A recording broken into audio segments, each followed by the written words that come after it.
Ladies and gentlemen, welcome to Citywide Sports Park here on a lovely Saturday afternoon in the Forest City. It is the 2022 season opener for your London Beefeaters. Thanks for joining us again here on BEEFSTV. My name is Jonathan Urbanowicz, joined by Mike Stenning. Coach, we got a 1-0 team in the Beefeaters coming off of a big victory over the Ottawa Sooners in Week 1 of OFC action, where the Quinte Skyhawks, unfortunately, they played the St. Clair Fratman and lost 82-0. Obviously, the stats and the critics will all say it's in London's favor today, but coming off of an 82-0 loss, how do you rebound? What would you be telling your squad going into this one? Yeah, I think, thanks, Johnny, for having me here today. I'm really looking forward to today, the home opener for the Beefs, and I think, if you're coming in here as Quinte, you ignore last week. The results of last week are irrelevant right now. You start each week at 0-0, and you play each week as an independent week. They're a young team. They're trying to grow football in Eastern Ontario, and I think, you just treat it as, hey, fresh slate, let's start again. Let's make some changes, and let's get better every week. And I think if we can see some good results early out of those guys, it gives them a little bit of confidence, and it keeps them in the game a little bit longer. So I don't really expect to see what we saw last week in Week 1. When you start the beginning of the year out and, you're not really sure what's going to happen, they took their lumps in Week 1. So hey, credit to them. They lost 82-0, and they're here playing today. So that's always something you fear too when a team has a loss like that. How are they going to come back? Are they going to come back in this league? And it's great to see them here today, and I do not expect to see the same results today. The season and home opener for the London Beefeaters. Well, I should say it's the home opener because last week they started their season opener in Ottawa, a 42-14 victory. It was LJ Dyer starting off the season right, Coach. A 105-yard touchdown return. What a way to start the year. Oh, yeah, he added 2 rushing touchdowns on the day in the victory. Yeah, I've got to experience the magic of LJ Dyer, and he's a kid that can just turn it on and just make LJ have some success early and take that back and, tie a record for the Beefeaters franchise. It's pretty impressive to run 105 yards. I don't know if you and I got out there, Johnny, if we could even run 105 yards, let alone do it with 12 guys chasing us down the field. So, well, the 105-yard record was originally set by Tom Bitts. That's 39 years ago, but what a way to start off the year of 2022. You break a record, or at least I should say you tie a record, but then a teammate later on in the game ends up breaking a record, though, Mr. Stenning, as Tazvang Bell, a former Clark Road Trojan from here in London, Ontario, went on a 99-yard run. He'd end up the day with 142 yards on 12 carries, but that 99-yard from scrimmage broke a Darren Isaac, my buddy Darren, from 1992, his record of 89 yards as well. It's still up there as number 2 now. Yeah, well, you know what? I'm really looking forward to watching Taz today. And talking to Coach Snyder, he said he's probably one of his top 5 players that he's ever coached. And that's pretty impressive, knowing how many kids Coach Snyder has coached in the past. And, to have a kid like him. And I think what we want to look for him to do early is to set up some of these long runs. And, he does a couple things early in a game. You think, why is he doing that? And then when you get into the second quarter and you see him breaking those runs, you say, oh, now I see why he did that. I see what he's doing. He's a very good player and a good student of the game, just in terms of what he looks at, what he sets up, and I expect to see some big things out of him today. Prior to the stream starting, they actually had the London Junior Mustangs Provincial Championship winning programs, both at the Pee Wee and the junior varsity level, being honored before the game. It sort of just adds to the feature of the London Beefeaters, Western Mustangs, and London Junior Mustangs. You throw in the Thunderbirds in there as well. Just a giant goulash of football culture here in London. Yeah, we can't forget the one that starts it all, and that's the London Minor Football Association. The LMFA is really setting the tone for what we do at each level above it in the city of London. And you can look across the province and see areas that have strong minor football programs, have strong college programs, have strong OFC programs, have strong university programs, and they send kids onto the CFL and into the NFL. We've got kids playing all over the place that started in in London Minor Football Association. You made reference to Darren Isaacs. Darren Isaacs' twin boys. They started in LMFA. They're down at They're in the Fighting Illy now. They are the Fighting Illini, and Sydney Brown was just recognized as one of the team captains this year. So the LMFA turns out some talent. So we've got a hotbed of football in our community, and I think we have to look no further than the youth program and the youth development of our kids. Love to give a big shout out right off the top to my boy Sage Dockstader of the United of the Thames First Nations, signing a big contract with the New Orleans Saints of the NFL. We hope that he can crack the roster after some preseason action. As we see the coin flip at midfield, the captains for the Beefeaters, they won the coin toss. They're going to defer to the second half. So it looks like Quinte, the Skyhawks, are going to receive this ball. They're in their black uniforms on the road with white lettering and numbering and that flashy sort of lime green crest. And then the newer uniforms. Maybe that's something you want to talk about as a Beefeater alumni there, Mr. Stenning. And looking extra snazzy out there today are the Beefs. Oh, Johnny, I'm a sucker for a sick uni, and I think the Beefs look amazing today. That all white, I like to call it the icy white look. They look sharp on the sideline, and that's a real standout. You know, Coach Snyder's not a big fan of all white. He says it doesn't really show off the complexion and the shape, let's say. So he prefers the darker colors, but you know, I'm sitting over here and I look at those white unis and I think they look good. Quinte, you know, they're going with a little bit of the Seattle Seahawks look. That's and, right, yeah, you with know, the lime in there, yeah. Yeah, we like that look too, but I got to say, I got to tip my hat to the Beefs today. It looks like we're heading off to the national anthem here at Citywide Sports Park. For Mike Stenning, I'm Jonathan Urbanowicz. Week 2 of OFC action is on the other side of the national anthem.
And taking us through the national anthem. Not many owners can do that, Mr. Stenning. Hey, who knew she could belt that out? I looked out there and saw Jen giving us a good rendition of my favorite song, and we're ready to play some football here. It's our third year on BEEFSTV covering the London Beefeater squad. Ironically enough, they are the 2-time defending OFC champions. Can they make it 3-time defending OFC champions? Well, the home opener is just about to go off against the 0-1 Quinte Skyhawks. And again, London coming in with a 1-0 record with a big victory, 42-14 over Ottawa last week. Quinte, by the way, named their team after the National Defence Military Parachute Team, which is called the Skyhawks, based out of Trenton, Ontario. Through many application processes, they were awarded the name from the Department of National Defence and reminded them in a letter that always remind your young men that they're representing the Department of National Defence whenever they put on that jersey. So here we go. It looks like A.J. Williamson is ready to boot this one away from the 45, and Beefeater football is upon you here on your Saturday afternoon. Kick returner grabs it off the carpet, tries to go between the hash marks, and those lovely Under Armour white uniforms swallow them up. Yeah, they certainly did swallow them up. You know, that kick, it's a difficult one to field. You know, when it comes in that low, that hard, rolling around, it's one that's dangerous, both for the offense and the defense there. So good stop by the Beefs, good start, and let's see how their defense rolls. And ironically, it was another punter kicker on the depth chart, and Joe Brennan in on the action as far as the tackle was concerned. Oh, those kickers, they can tackle too. Don't let them kid you. They don't just kick. They Starting line for the Quinte Skyhawks. Left tackle, Jamie Santo. Left guard, Zach Minor-Little. The center and Matt Thorne. Right guard, Maverick McBride. And right tackle, Zach Goodwell. The first snap of the game is here, and it's going to be a run up the middle. Not a bad way to start the game for a team coach that totaled 24 total yards in that 82-0 loss last week to the Fratmen. they pick up 4 right there to start off the game. I like that start. I like that start for them. They challenged their kids. They said, guys, we got punched in the mouth last week. How are we going to respond? And they got good push on the offensive line up front. They pushed the nose guard a little bit, and they got 4 yards here. So that's a good start. Your OFC Defensive Player of the Week, Dylan Clark, is your defensive end. Karn Sindhu at the nose tackle and Matthew LaBelle at the other end. Second down, the quarterback rolling out to his right side. Has a target open. The pass is complete. He stays in bounds temporarily. Looks like the ball's out here. Looks like we could have a Beefeater ball. Matt McDonald reeled it in. Now, are the officials saying that he was down on the ground, or they're saying that it's a turnover for London? I'm seeing hands waving, but I haven't seen any direction yet. So it looks like we're going to be third down. Yeah, plenty of white uniforms were saying our ball, but the more important ones are the ones with the zebra stripes, and they weren't saying that it was the home team's pigskin. I don't want to say that I've sold a few officials as a player on our ball, but that's certainly something you want to do in a pause. You just get up screaming our ball. Let's just say that they are easily led, these officials sometimes, and they can't see where the ball is. So Brody Fairbairn is your starting quarterback for the Quinte Skyhawks. He did find his receiver, Matt McDonald, on that last play, but as you alluded to, it looked like the ball might have popped out. Regardless, they're going to have to punt this one away. Remember, in that 82-0 loss last week, it was 7 passing touchdowns from 4 different passers as Quinte was down 24-0 after the first quarter of play. A nice booming high punt. Nice Sky high punt. moonshot collected around the 45-yard line, dancing his way off to the left side is Nick McKenzie, and the London Beefeaters are going to start their first drive of the game with healthy field positioning at their 52. Definitely good field position. That was a nice high punt. They covered it well. Little difficult to tell whether they were, we got a flag here. We got a flag. I don't know if that was a roughing the kicker or a contacting the kicker. There are 2 of them. So let's see what the result gets here. But, Quinte punting that ball, it was a very interesting formation to see. I'm not really sure if they're a shield team or if they're a spread team, but they got down there and covered. It looks like we got the offense coming back out. So let's see what happens here. Contacting the kicker is the call, so it looks like we're going to...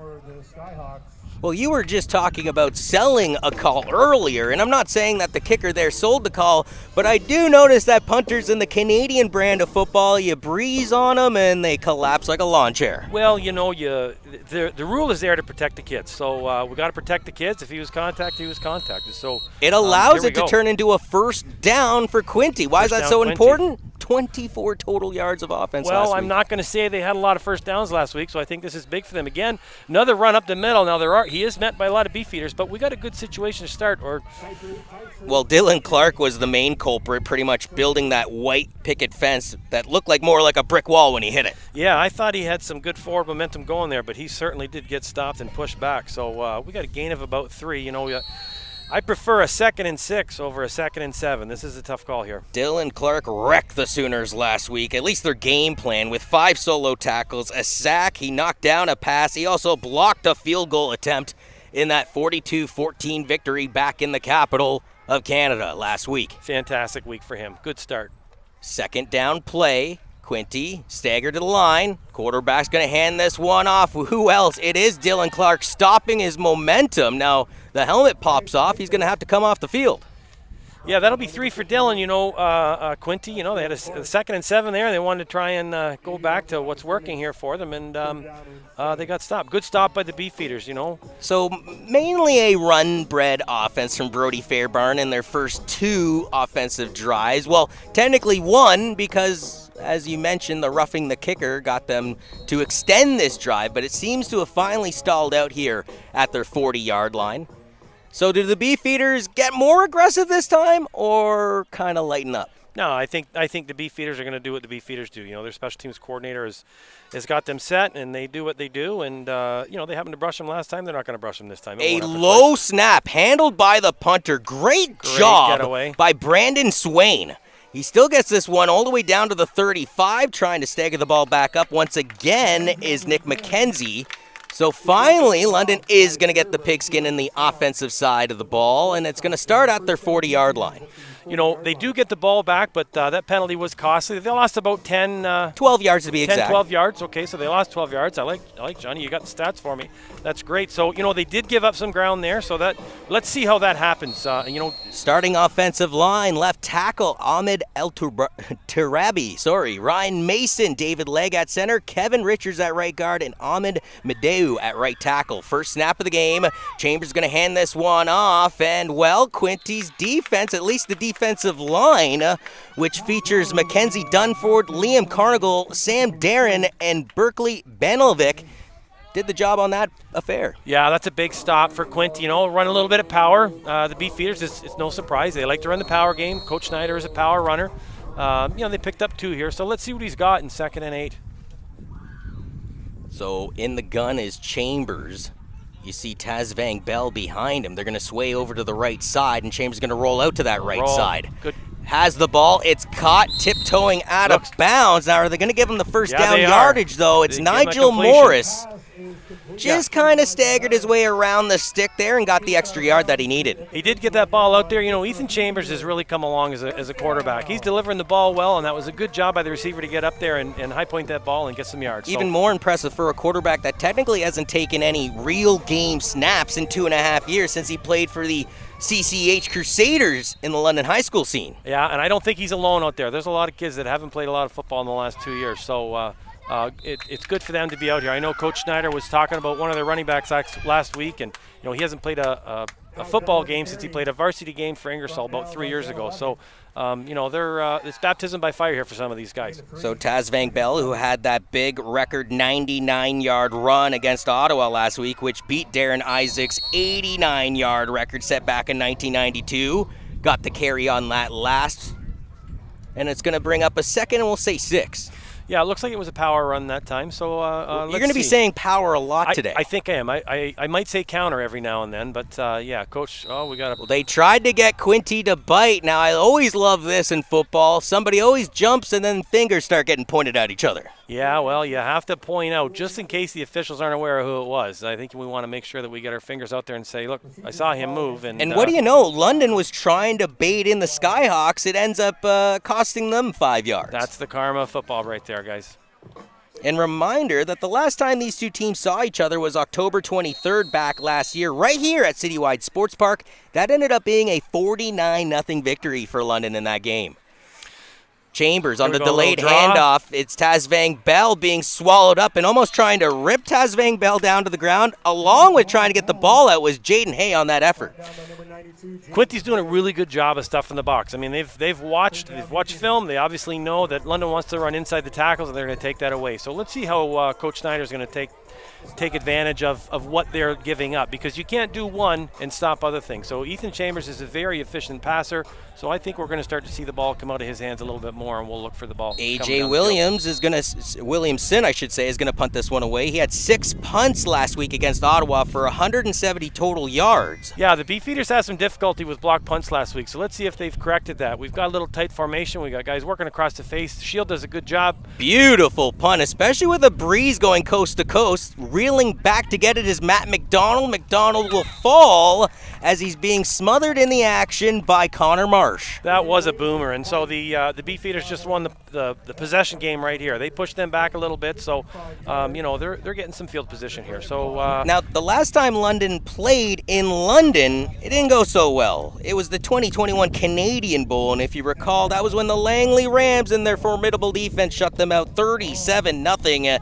at Western University to claim their first ever CJFL championship in the 75-year history of the Rams program. This is called Beefeaters TV. It's not Rams TV. So we're going to ignore that game, and we're going to focus on the 2022 season right now. Okay. Well, they are the 2-time defending OFC champions. They can't take that away from them. And that's all that matters right now. Now this year, you would travel out to BC for the semifinal as the quarterback is tackled just out front of the doorstep of the end zone. They're going to give him the 1-yard line. Yeah, I think Tyler Thompson would really like that one back, because it looked like he was in the end zone to me. But those officials, they're the guys on the spot, and they can see it better than us from over on the sideline here, Johnny. But great job by Tyler Thompson, a former South Lyon product, and I've been able to coach him for Geez, I can't think, since he was probably 6 or 7 years old. So put yourself in that huddle right now, though, Mike. What are you saying to your squad, and what kind of play are you drawing up here? More importantly, you need real estate away from your end zone. Yeah, I think we're security here. We're going to keep the ball on the ground. We're going to push it. We're going to try and get ourselves forward here. I don't think you want to do anything silly and try and launch the ball in the air. Oh, here we go. They're going to put the ball in the air. And the quarterback actually scrambles up the middle. He'll be lucky to make it back to the original line of scrimmage. It'll bring up third and a country mile, and more than likely a safety is coming up here. Yeah. And I know you don't want me to keep referring to that game, but London did give up 5 safeties for a total of 10 of those 37 points in that championship loss. Yeah, Johnny, I've been there, and I've been in this situation that this Quinte team is in right now, where, sometimes you just need some breathing space. So I think we're going to see them take a knee here, and they're going to give up the 2 points, and then they'll push the Beefeaters back to their own 35, and we'll start there again and just kind of reset offensively, defensively, and try and take the field position. 8:15 left here in the opening quarter of play, and what is the home opener for the London Beefeaters taking on the 0-1 Quinte Skyhawks. Their punter is way deep, in Brandon Swain in the end zone, and more than likely you're going to see a knee here for a safety.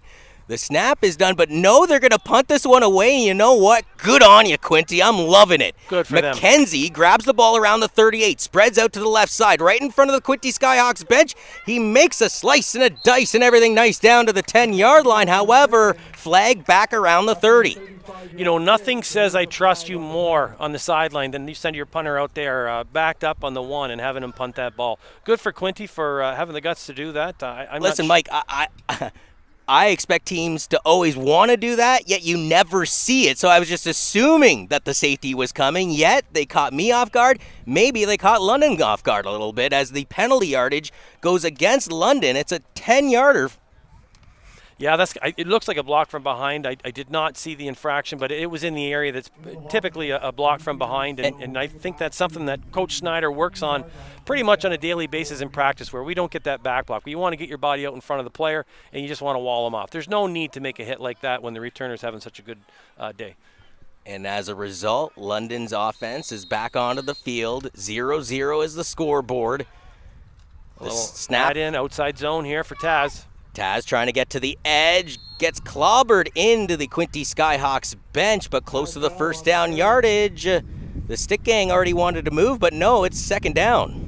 It's going to be second and short. There's Taz setting him up, right? I mean, he's working inside out there. He's got the edge, and I expect to see a little bit more of that. I mean, if Quinte's going to stuff the box and try and take away that power inside zone run game, I think we're going to see Taz hit the edge. You can hear the breeze coming in from the southwestern direction across the Forest City. Give it a couple of minutes, Johnny. We're at Citywide. It'll be blowing in the opposite direction in about 5 minutes.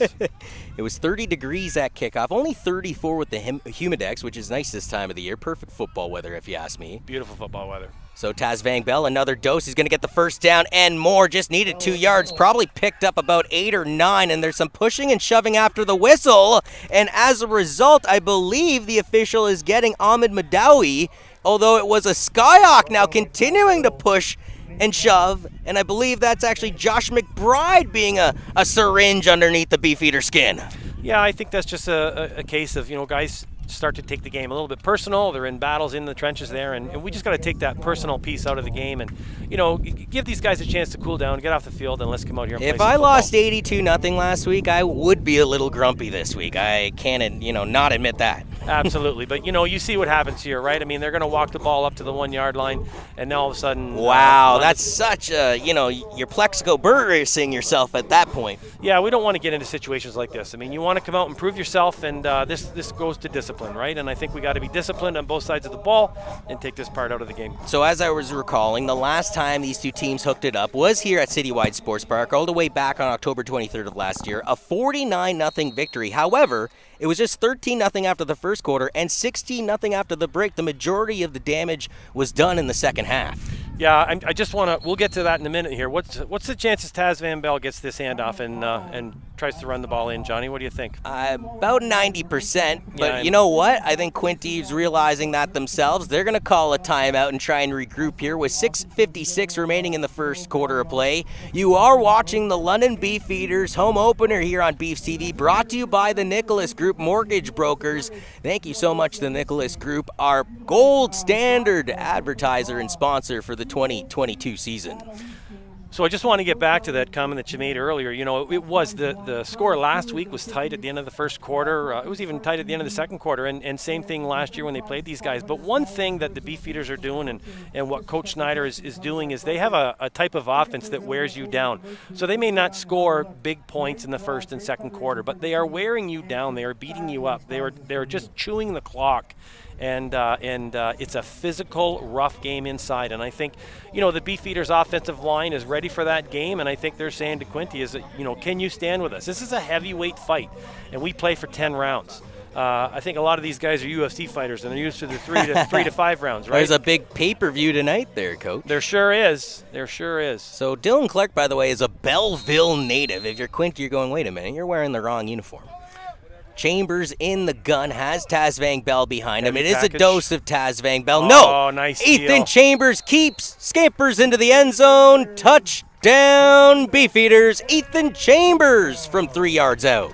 Good read by Ethan there. I mean, we bring the heavy package in, and, you know, Taz has been carrying the load, and Quinte bit on the fake handoff to Taz, and Ethan just pulled it and walked it in. You said before the timeout, you asked me what I thought about 90%. Maybe it was even closer to 100. That's what Quinte thought, and yet they fooled everybody, including me, during the actual play. Chambers keeps it. That reminds me a little bit like Peyton Manning. Well, you know, Johnny, both teams have tricked us now. We thought that Quinte was going to give up 2, and we thought they were going to hand the ball to Taz. So we're 0 for 2 right now on our guesses. Now, hindsight is what it is, Coach, but now they've gotten 6 on the board, potentially with the PAT from A.J. Williamson, as this one is through. Makes it a 7-0 game, so it could have been 2-0, and then you play the field percentage game, whereas they decided to punt it away, and the Beefeaters make them pay on an Ethan Chambers running touchdown. Yeah, I feel like we should keep a calculator running in here and just see how that changes the effect of the game at the end. That's something you want to come back to. You know, I think field position would have been the better way to go there. You know, they put trust in their punter, and they want their guys to play, so good for them. They challenged themselves. That, you know, that's where you learn about your team and you learn about your players. So A.J. Williamson, he was, well, 1 for 1 so far today in the PATs. He was 5 for 5 last week against Ottawa. He also hit a 21-yard field goal, again in that 42-14 victory. By the way, the CJFL power rankings were released, and the Beefeaters came in at number 5. The St. Clair Fratmen, who came over that 82-0 victory over the Quinte Skyhawks, were placed at 3rd. The Okanagan Sun at 3-0 are number 1 in the power rankings. No Langley Rams are defending CJFL champions, and unfortunately for the Quinte Skyhawks, they have not made the CJFL power rankings yet in their franchise history, but I'm praying that they do this year. Yeah, Johnny, it's tough to put a lot of weight into those preseason that rankings. Attempted onside kick, some trickery. He couldn't stay in bounds, as it's going to go out of bounds, and therefore it's a penalty. Now, Jordan Wright gave it his best shot. You know, either Jordan Wright needed another foot of height or that ball needed to be 1 more foot lower. Well, I think what Jordan needed to do is he needed to look down on his toe. His toe was just on the boundary line. So his toe was on the boundary line, so he's officially out of bounds. If he had been in the air and tapped that out, that would have been Beefeaters' ball. But because his foot was on the sideline there, he doesn't get that ball back. But that was a good play by the Beefs. Really caught everybody off guard. Yeah, ironically, in that 49-0 victory last time these two teams hooked it up, the Beefeaters started the game off with an onside kick, and that time it was successful. Yeah, well, I think there's if there's an opportunity there, and I mean, Coach Schneider and his assistant coaches, they watch film and they see what's there, they see what's available. They saw something and they saw an opportunity, and it was very close. That one almost worked out here. So, you know, they give Quinte a short field, and I guess they trust their defense. They're going to hold him here, and they're going to stop this offense. Best field positioning of the day so far for the Skyhawks at the 47-yard line. Their quarterback in the gun hands this one off. A bunch of beef smother the running back as he's crunched down to the 50-yard line. That's a hard-nosed play by Nate Titers. Yeah, Tyler Thompson got in there early. They had him stunting, and you know, he made the first contact, and then he had a whole bunch of help. So we're at 2nd and 7 here, and you know, I'd really like to see Quinte start putting the ball in the air. I think they have the opportunity here. The Beefs are stacking the box. And if they're going to do that, watch out for Matt McDonald. He wears number 1. He's already been targeted 1 time in this game, and he seems to be all over the field. Yeah, he looks like Mr. Everything there. He's got that fullback-type body style, but he can play some slot, and I think he's someone that we should be watching out for. So they actually gave him 3 yards on that last run. The quarterback will roll out to the right side, throws this one. It actually deflects off the fingertips of the Belleville native in Clark, he wants that one back. Yeah, that's a tough play for that quarterback there. He's a left-handed quarterback, and he's rolling to his right, yeah. And then he's stopping. He's trying to throw back across his body. That's a tough one. You want your quarterback, when you got him in a rollout, you want him looking to the sideline and stretching to the sideline and getting that ball out to the sideline. That's that's one that I think he's going to watch film on and say, yeah, maybe I want to keep rolling that. I name dropped when I mentioned, the Ethan Chambers run looked like something Peyton Manning used to do back in the day because nobody expected him to actually run with the ball. That time looked a little more like Johnny Manziel, rotating to the wrong side, throwing off to your wrong side, and not getting the right result. Yeah, that's a tough one. But, we got a good punter here. We got a little bit of wind, and I think Quinte's going to do okay here on the punt and get some field position. Technically the third boot of the day, but second officially, as remember, he was roughed up on the first affair. Certainly was, and the Beefs are coming, and they're still putting pressure. A nice high ball. Returner's underneath it. So McKenzie gets wrapped up. Nice open field tackle in the process by Thomas Robinson.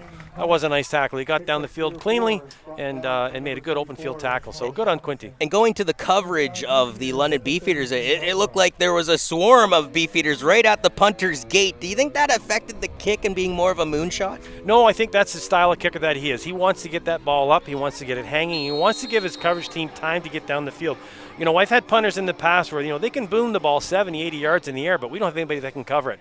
So by getting that ball up nice and high, he gives his team an opportunity to get down there and cover the punt and eliminate any kind of return opportunities. So with 6:52 remaining in this first quarter, it was Ethan Chambers with his rushing touchdown. The offense goes back out there on the swing play, spinning off of a tackle or two. Eventually, it's actually Thomas Robinson again on the hit for the Skyhawks. That's his third tackle of the game, but not before Nigel picks up big yardage. Yeah, Nigel Morris on the jet sweep there. I know that's one of Coach Snyder's favorite plays as well. It really kind of sends the linebackers flying. Now that time, the linebackers were on a stunt, and so they didn't even see the jet coming. And Nigel's got some speed, and he got out there and give us positive yards. Unfortunately, Aaron Dawes looks a little banged up for the Quinte Skyhawks at the Beefeaters' 50-yard line. Will allow both teams to get a bit of a rest here, and more importantly, some hydration in the summer heat. Yeah, it's certainly important right now. I mean, the kids are prepared. The athletes, they know that they got to prepare themselves for a game, and so they're probably drinking liquids the day before and the day of, making sure that they're going to be hydrated and not cramp up. That jet sweep play is one of the ones that really hurts the corners and the halves when they're charging up field and they got to change direction quickly, and they get caught up in a block. And I think that might be what happened here, where he was tied up in a block and he just tried to react and got tied up and rolled an ankle there, it looks like. Going back to the boot of Brandon Swain, we're talking about those moonshots earlier. Is that also beneficial to his team, knowing that he's going against the OFC Special Teams Player of the Week in LJ Dyer? Yeah, it was 105 yards on a kick return, but it's pretty much the same mathematics when you come down to it. Yeah, they haven't had LJ out there returning punts yet. That's all been Nick McKenzie. So, I don't think they're worried about booting it. I think Quinte says, this is what we're going to do, and we don't care who's back there. We're going to get down there, we're going to cover, and we're going to make plays, and that's what they're doing right now. We saw the London Junior Mustangs programs, the provincial championship winning programs, being honored before the game here today. At the halftime break, there'll be a Hall of Fame induction. The London Beefeaters will be inducting their 2001 team, which was led by Mike Cercelli. I didn't know that the Beefeaters actually were on a hiatus until that 2001 squad came back, and well, they've been providing beautiful football in this area for over 20 years consecutively as a result. Yeah, I know at the time the board went to Coach Cercelli and they asked him if he could revitalize the program, and he did a great job of just bringing the importance of the Beefeaters back. This is an important club to have in our city. It's another opportunity for those guys that either aren't going to university or had the chance and don't really like it, and they want to go on with life. They want to start working. They want to go to school, but they don't want the 5 or 6 day a week commitment that the youth sports programs have. So. And you're talking about opportunity in that 49-0 victory. I know Quinte fans are probably tired of me saying that already, but it was Jeffrey Klubine who rushed for 140 yards, 17 carries. That's 8.2 yards per rush. Where is he now, Coach? He's in the CFL. He is in the CFL, so there's an opportunity. He's somebody that I got to see in high school, and just thought, boy, this kid could be something special, and he sure made it. Here we go. We got Taz on the wheel. Chambers, empty backfield, has Taz Vangbale, reels it in, takes the hit to make the play. It was Liam Wood giving him a lick, but not before picking up 25-plus yards through the air. Yeah, that's a good completion. You can see Taz leaking out there. The safety tried to come over, and he did make a tackle. He did make it, 30 yards downfield, and he gave gave the flex. So I think Taz will want to make sure that he keeps an eye on number 21 from Quinte and burns him a couple times today.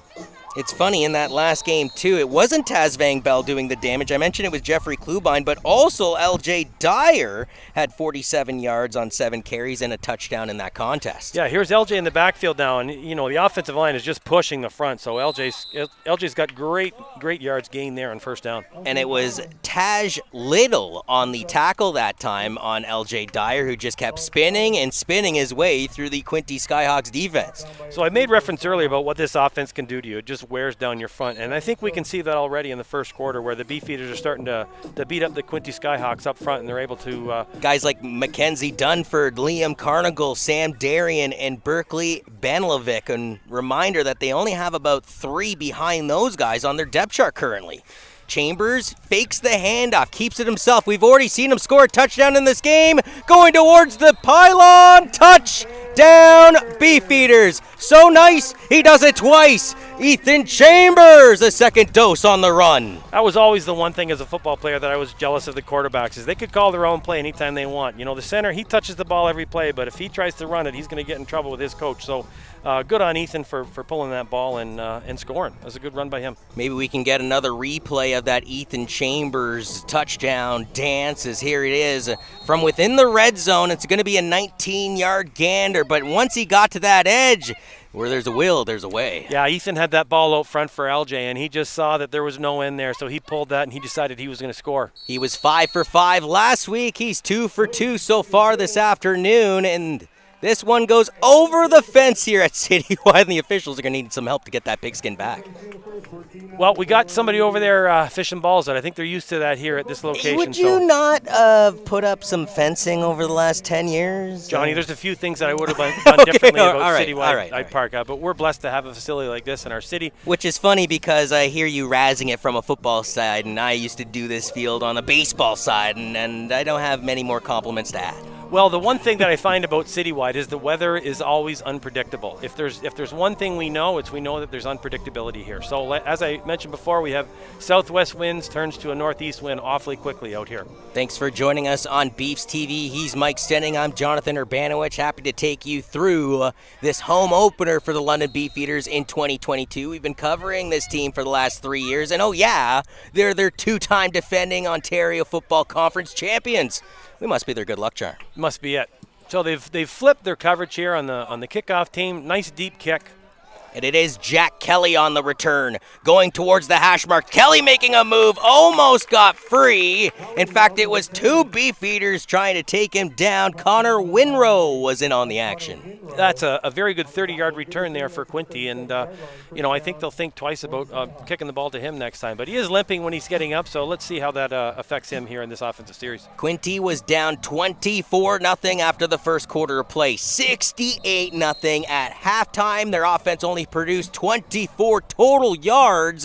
And oh yeah, the Fratmen, the team they played, had multiple defensive touchdowns. Yet with 3:08 remaining in the first quarter, they're only down 14-0 here to the Beefeaters.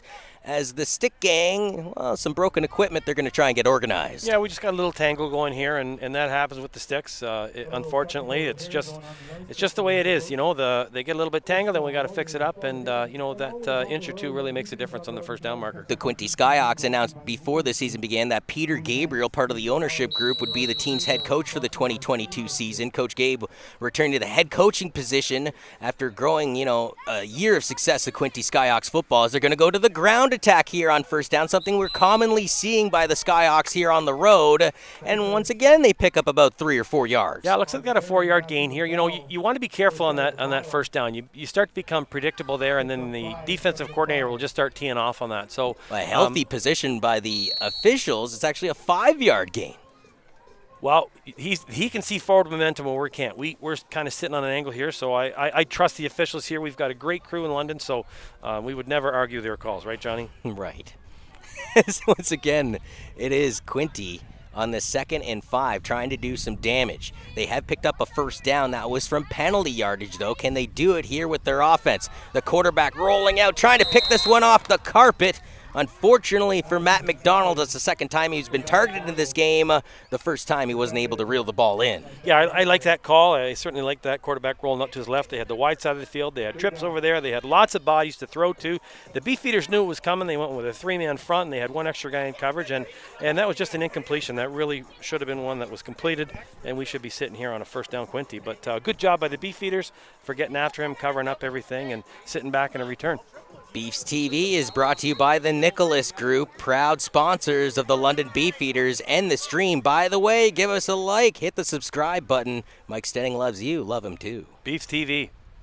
So once again, third down will bring the punting unit out for the visiting Skyhawks. Looks like nothing but pressure coming down the pipe for London. In fact, they might have been trying to sniff out a fake. Instead, the punter did the wise thing, and Swain got real estate, actually booted it to the near side, and the leather's going to roll out around the 42-yard line, but you're noticing some laundry back from where the kicker was. We've got another flag down here, and if you look at what the Beefeaters are doing, they've got one returner here, and in the Canadian field, that's a big field to cover. So they've got 11 up, so they've got to account for 11 guys in the blocking scheme, and that's tough.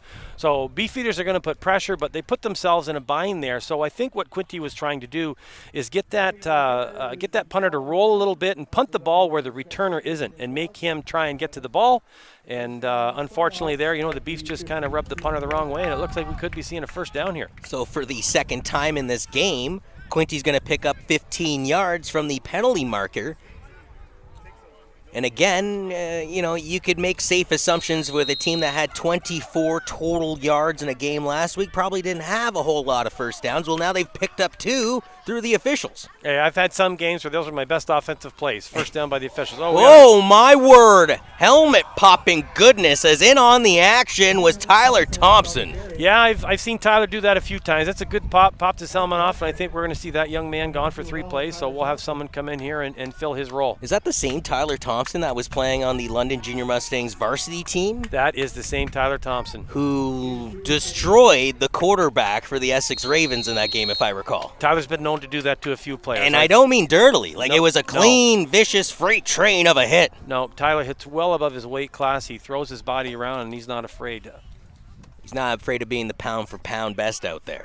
No, it looks like 22 staying in the game. I don't know if the helmet pop-off is not a rule in the OFC, but in a lot of other leagues in London, we see that. If a player loses his helmet, he's gone for 3 plays. Good completion there by Quinte.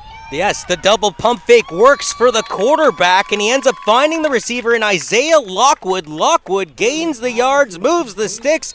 It's a first down with the offense for the Skyhawks. Now there is a Beefeater down at the 40. Yeah, we had one down from Quinte, and we've got one stand down with the Beefeaters. He's looking like he's holding his arm there, so let's see what the result is here. So if you're Quinte, I know you're down 14-0, but again, I keep hammering the point. You were down 24-0 after the first quarter in week 1 of action against the Fratmen. You're only down 14-0 here, and more importantly, your offense is actually starting to roll. Again, keep spinning that record or kicking the unfortunate horse. 24 total yards of offense, along with the fact that you were shut out 82-zip. Yeah, I think along with the score, Johnny, you ignore the score last week, you also ignore the score this week, and you just take each series for what it's worth. And they're moving the ball, they're getting upfield, so they're having some success. The coach is a little more comfortable in what he's calling and who he's able to call it to. So good on them for moving the ball, and now it's time for the Beefeaters to tighten up and keep them out of the end zone. It was Trent Ingram that was banged up on the play. He's going to be guided over to the training table and be attended to.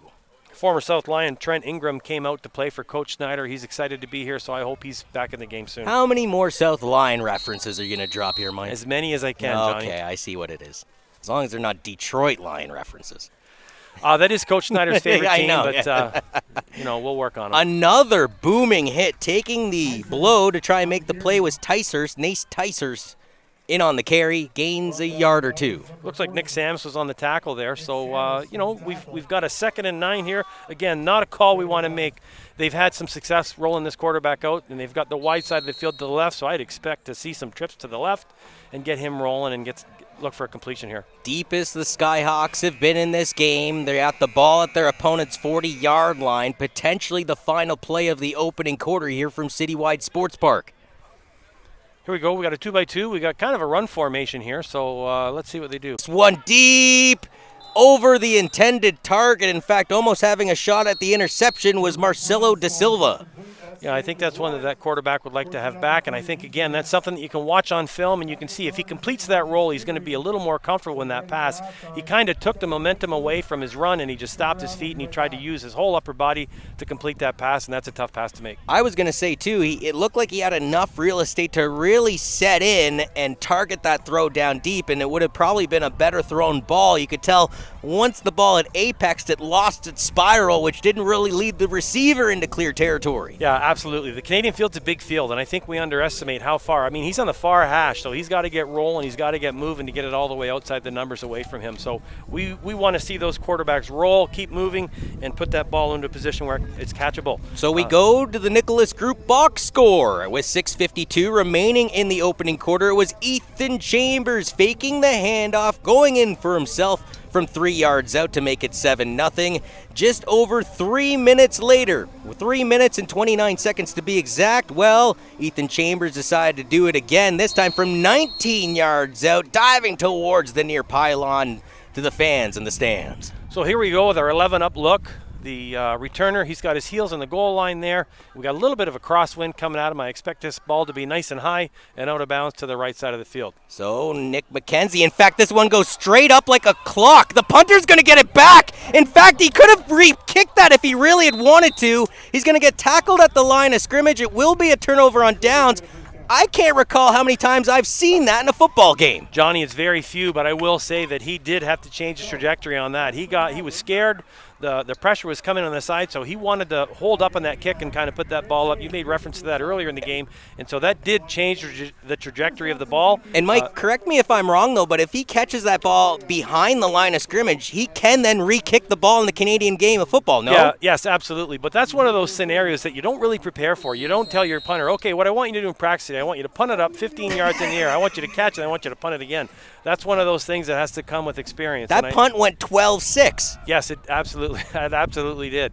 At least 12, if not 30. So, but he got underneath it. He stayed with it, and he tried to make some positive yards. Ethan Chambers springs his offense into action. It's Taz Van Bell to the near side. Penalty flag is out. Taz Van Bell is going to go all the way. 30, 20, 10, 5. See you later. However, is this 70-yard gander going to count with multiple flags on the field? Yeah, it looks like we got a hold at the point of attack, and then we're going to have a block from behind later on downfield, and that one's coming back. So they'll accept one of that, and it looks like we're going to be a 1st and 25. Here I am getting all excited. The guy had a 99-yarder last week, broke a Beefeaters record. No, that wouldn't have broken a record, but it would have been up there with Sir Isaac. Yeah, I don't think we're not going to see that again. I mean, Taz is going to have an opportunity to do that again. That was a nice jet sweep action by him, puts him in open field, and he's got some speed. So, you know, it's nice to have a couple guys like that. They got LJ and Taz on the field. I mean, those are two starting backs on any OFC team. So to have those two weapons out there is pretty exciting for the Beefeaters. So again, for the Quinte Skyhawks, the last time they flew into the Forest City, they lost 49-0 here at Citywide Sports Park. They were trailing 13-0 after the first quarter, 16-0 at halftime. They're trailing 14-0 after the first quarter, and the score remains there with 14:08 remaining before the halftime break.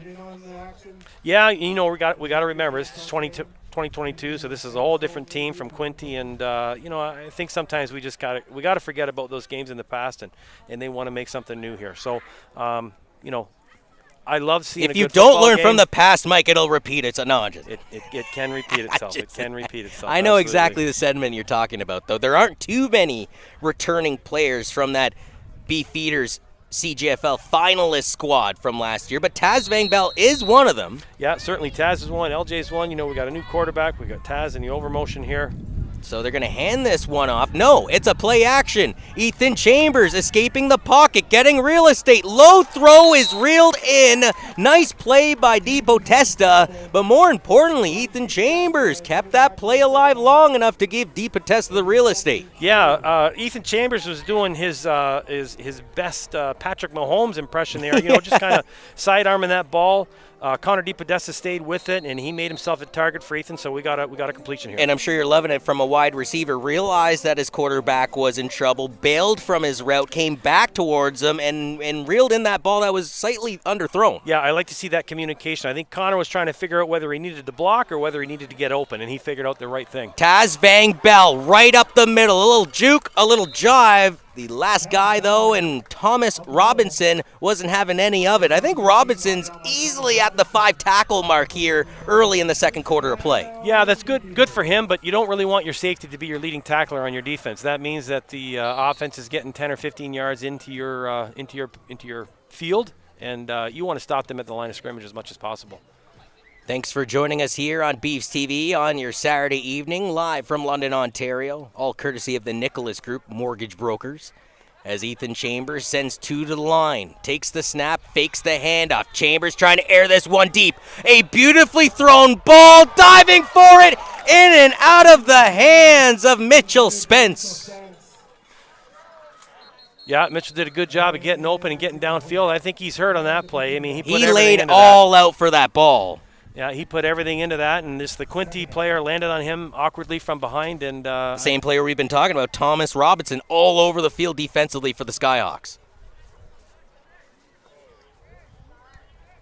Looks like the Beefs are wearing down here a little bit, but, I think Coach Snyder will get after him and keep pushing. We got a couple helmets off here as we're waiting on Mitchell to get 10-2 down in the corner.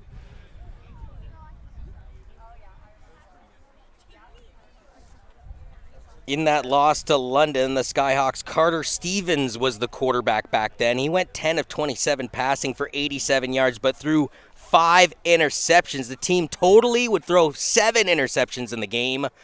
The Skyhawks' Kyle Baronick caught the ball 3 times for 43 yards, as Quinte had 124 passing yards on 14 catches over the contest, and they had just a total of 9 yards on 4 running attempts. So this is almost a completely different brand of Skyhawks football that we saw last year. I know you say the past is the past, but back then they threw the ball and didn't have success running it. Now they're having success running it, and they're trying to mix in the aerial attack. Yeah, I certainly think you got to know what you're good at, and I think this year they're confident in the run game. They're confident in their offensive line and getting a push, and they're giving their quarterback opportunities to throw the ball.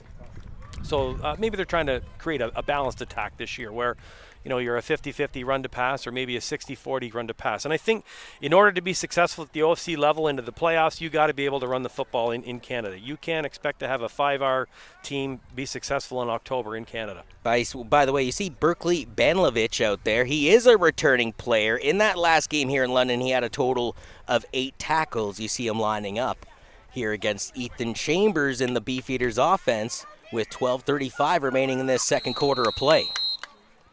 We've got LJ Dyer in the backfield here.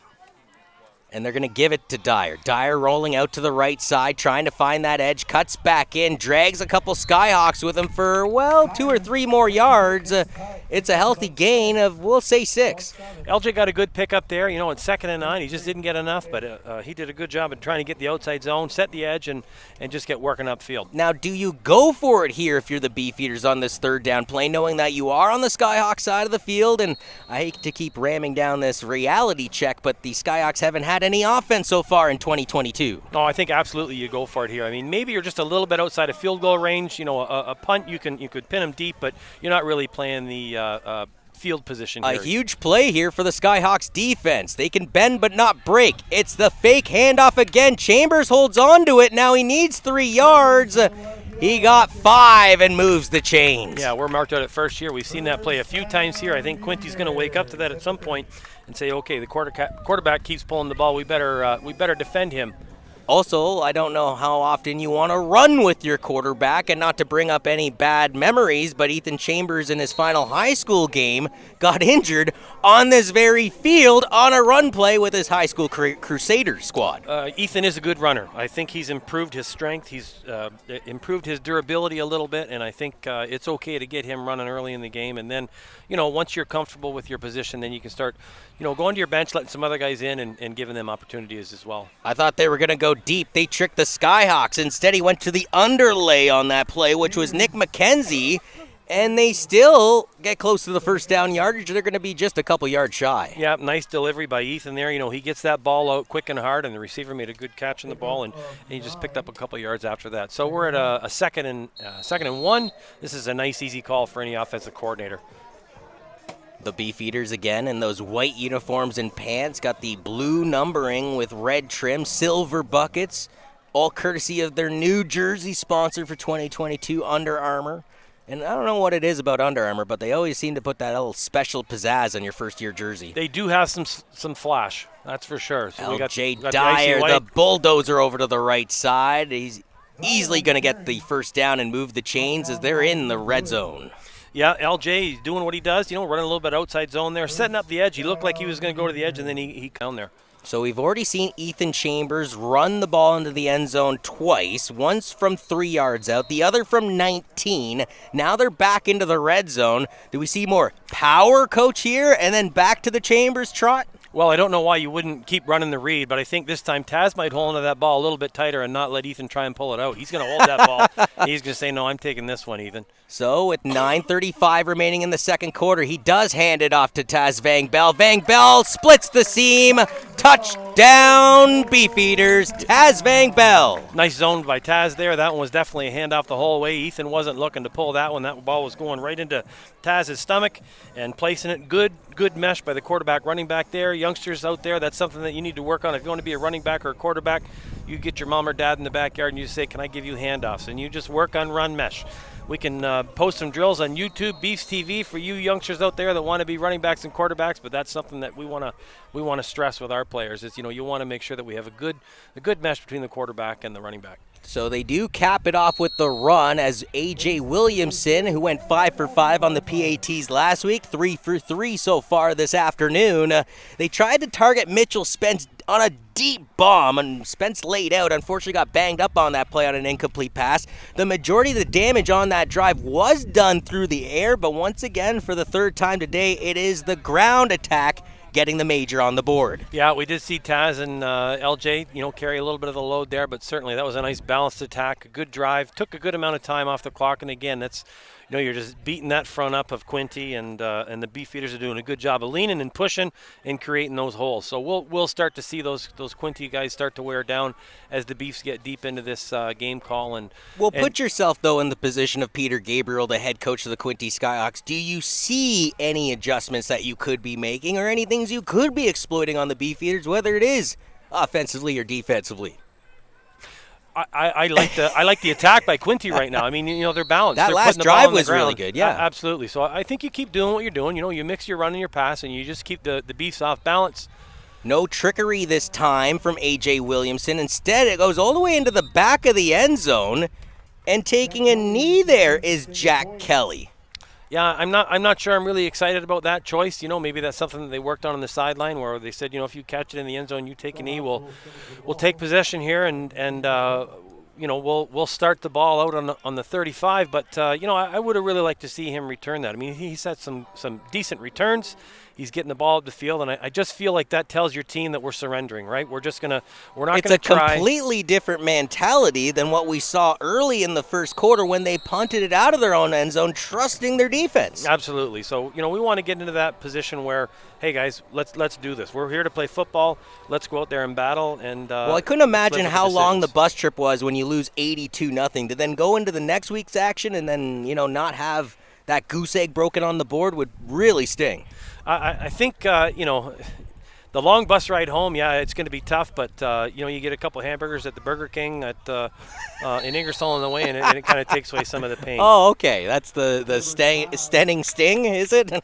Well, I think it depends. Sometimes the Burger King, the Whopper can be the burger of victory or the burger of defeat. It just kind of depends.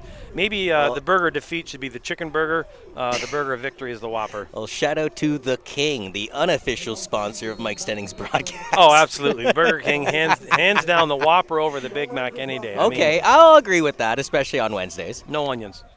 Oh, okay. Getting picky out here now. Oh, I'm picky. Just ask my wife. Second down play coming up for the Skyhawks after going on the ground on the first down play. 2 Skyhawks swag to the line. High snap settled down by the QB. No breathing room provided there, especially with guys like Powell Szymanski coming in there. Backers are getting in the backfield so quickly that they're just forcing Quinte into things that they don't want to be doing. And I think, had they got that runner downhill off the edge, they would have had a little bit more success. The right tackle has an interesting stance from Quinte. He's got a little bit of Karate Kid stance, if you will. Okay. He's quick to kick, and he's doing a good job on the edge. So if we can get behind him and maybe run a little bit behind him, run underneath him, they can see some success going forward here. But we got a punter coming out, and they're about to turn the ball over. Bit of a history lesson for you regarding the Skyhawks. It was actually No Limits youth organization founded all the way back in 2012. It became a non-profit in 2014. Peter and Brenda Gabriel developed the concept of No Limits. In January of 2015, No Limits launched their football program, running winter camps where over 50 kids originally took part, and since then they've grown it to 115 athletes, both playing touch and flag football. On October 30th of 2017, it was announced that the OFA had sanctioned this varsity team that we're seeing here today. Yeah, it's fantastic. They faked the punt this time, but the punter has nowhere to go. Throwing him down to the turf was Tyler Thompson, and to be honest with you, Thompson had mercy on that play. Yeah, I'd like to see that one again. I'm not 100% sure that was a called fake. I think at that point he wanted to kick that ball away, but there was just too much pressure in his face, and he decided not to. I mean, he put that ball out front, and he saw the pressure in front of him. I don't think he wanted to catch it again and try and run like he did last time. Okay, yeah, I was going to say that 12-6 punt, I think, is stuck in the mentality, though, unfortunately, of Brandon Swain, and we saw it there on that last play. The turnover on downs gives the Beefeater huge field positioning with 7:20 remaining before halftime. Yeah, this is a nice short field. I can't stress enough the importance of specials in Canada. You need to have a good special team. Counter here to Taz. Taz upfield. Bell breaks off of a tackle, eventually scoots out of bounds, but not before picking up the first down yardage. Taz did a nice job of climbing the ladder there, inside out, drawing the defenders to him and just keep working to the sideline. He worked upfield and just went out of bounds when he needed to. Just getting to the edge, too, was Liam Wood, or I'm pretty sure Taz Van Bell was going to the house.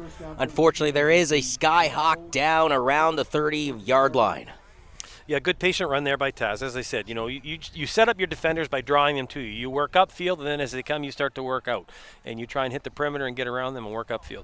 I don't know what was going on there, but Ahmed Madawi, I don't know if you noticed that, went up to the injured Skyhawk and gave him one of those shoulder taps and kept on walking. There's a lot of respect for the offensive and defensive line. You can battle and you can get angry, and then you can go give each other a hug and a handshake at the end of the game and just maintain a lot of respect for each other. Football is a gentleman's sport where we can play, we can battle, and we can go out and be friends afterwards.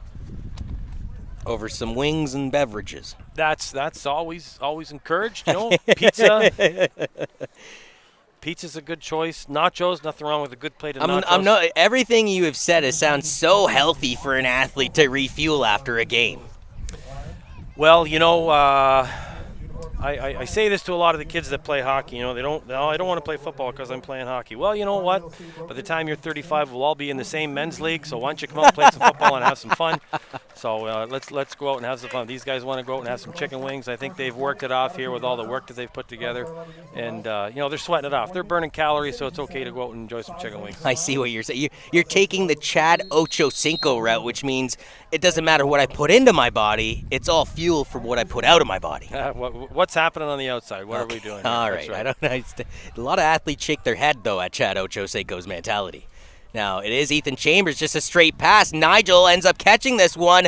Beautiful open field tackle by Liam Wood. That's back-to-back defensive plays by Wood, in my opinion, that saved another Beefeaters touchdown for now. Yeah, I don't think they were looking for the touchdown there. That was a little stick route where they're just going into open space, turn around and sit down there. Kind of a basketball play where you ask your slot back to go out there and defend everybody, guard them off, and just catch the ball. Second down from the 6-yard line. We got another Taz Van Bell run. A stiff arm and a dandy over to the far pylon.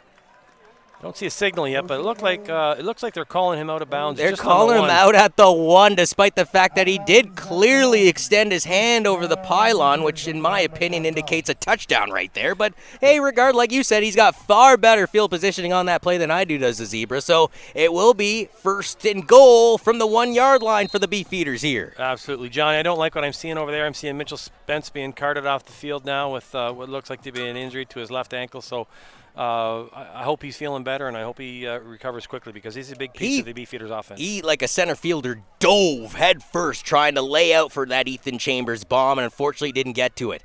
As we see, actually, a quarterback change. They give it to Taz Van Bell regardless. Some trickery as Anthony Pinto was in at the helm. Yeah, I believe Anthony Pinto comes out of an option quarterback position where he played in high school. I believe he was at Huron Heights, and they just run the heavy package in there, and so they'll have him as an option, and they stuff that one in the end zone. So big lead for the Beefs here now, so let's see if we can go 4 for 4 on PATs.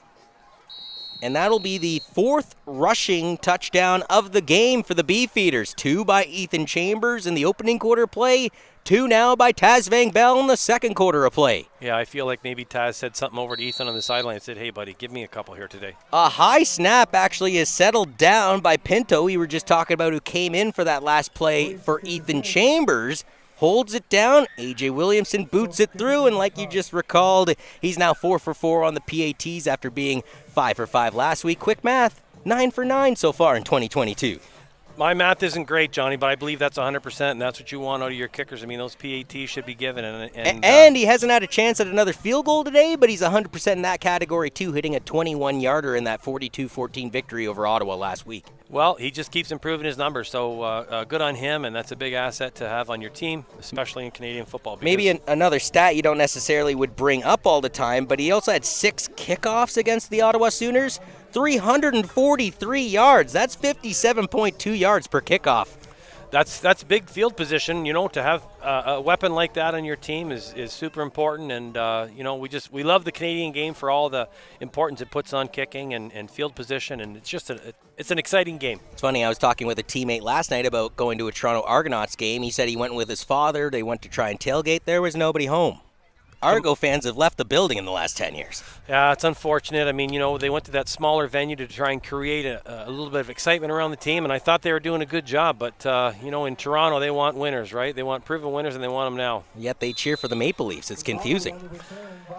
Let's not go there. I mean, I am a Leafs fan, you know, but that's the Canadian ingrained, you know, portion where we have to cheer for a hockey team that's local, right? We'll quickly go to the Nicholas Group box score for this game so far. Ethan Chambers started off with 6:52 remaining in the opening quarter with a 3-yard rushing touchdown. 3 minutes and 29 seconds later, he added to it a 19-yard rushing touchdown for the QB. With 9:31 remaining in the second quarter, Taz Van Bell from 10 yards out. Right after that, on the kick return, it was Need in the end zone for the single. Then Taz Van Bell, a mere, 3 minutes and 40 seconds plus later, added to it with a 1-yard rushing touchdown for his second of the day. Yeah, Quinte's backed up here, so let's see if they're going to keep the ball on the ground and try and run it and have some success that way. Looks like the ball is going in the air. Yeah, I was going to say, instead they're not going to run it, but the quarterback has nowhere to go, and I believe helping in on the sack was Tyler Thompson with 2 other teammates. Yeah, the Beefeaters are bringing 6 there, and they're forcing him to throw, and they're all over him there. I mean they're not going to. By the time the breach came in from the Beefeaters, the quarterback, unfortunately, and Brody Fairborn had no options and no real estate to speak of. Well, he did have a guy open down the middle of the field, but again, when you're running for your life, you're not always looking downfield hoping you can throw it to somebody. You're just trying to hope that, you know, you don't get a helmet in the head and you're able to play the next play. The deer doesn't always see the train on the tracks, just sees the headlight. Absolutely. So once again, it is the Quinte Skyhawks' second and long situation here. They do have their teammate in the backfield in Ticehurst. I'd expect him to get the ball this time. No, instead they're going to throw it again. Pass is completed. Cutting into the middle of the field is Jack Kelly. So Kelly will pick up some yards, but it's going to bring up a 3rd and long regardless here, Mike. Yeah, you know, that's one where the Beefeaters were able to just sit back and say, okay, catch it, we'll keep you in front of us, and, you know, we're going to make a stick here because we know you're not going to complete the ball for a first down, and we're going to rally to the ball. So a good job by the defenders of holding him up, keeping him in front of him. You don't want to let anybody slip behind you to get an easy first down catch. Well, Jack Kelly thought he was going to get smart and cut across the grain across the field, and then Mr. Samus said no to that and just smothers him down to the turf. That's something we try and get out of the kid's head at a young age. You know, you say, okay, can we count to 12? All right, you just caught the ball on the sideline. How many guys are inside of you? Oh, 11. How many guys are outside of you? 1. Okay, maybe we should turn to the sideline and start working up the sideline where it's a 1-on-1 battle versus a 1-on-12 battle. There's 12 angry guys in white jerseys. Sorry, 11 angry guys in white jerseys coming after you if you turn it inside. So let's work outside, let's work upfield and get the ball to the sideline and get down the field. Breaking ankles gets you Instagram followers, though, Coach. Absolutely, but you're not breaking 11 of them. So here goes the punt. This guy's had a beautiful leg all game. Brandon Swain gets it right to the 55-yard line.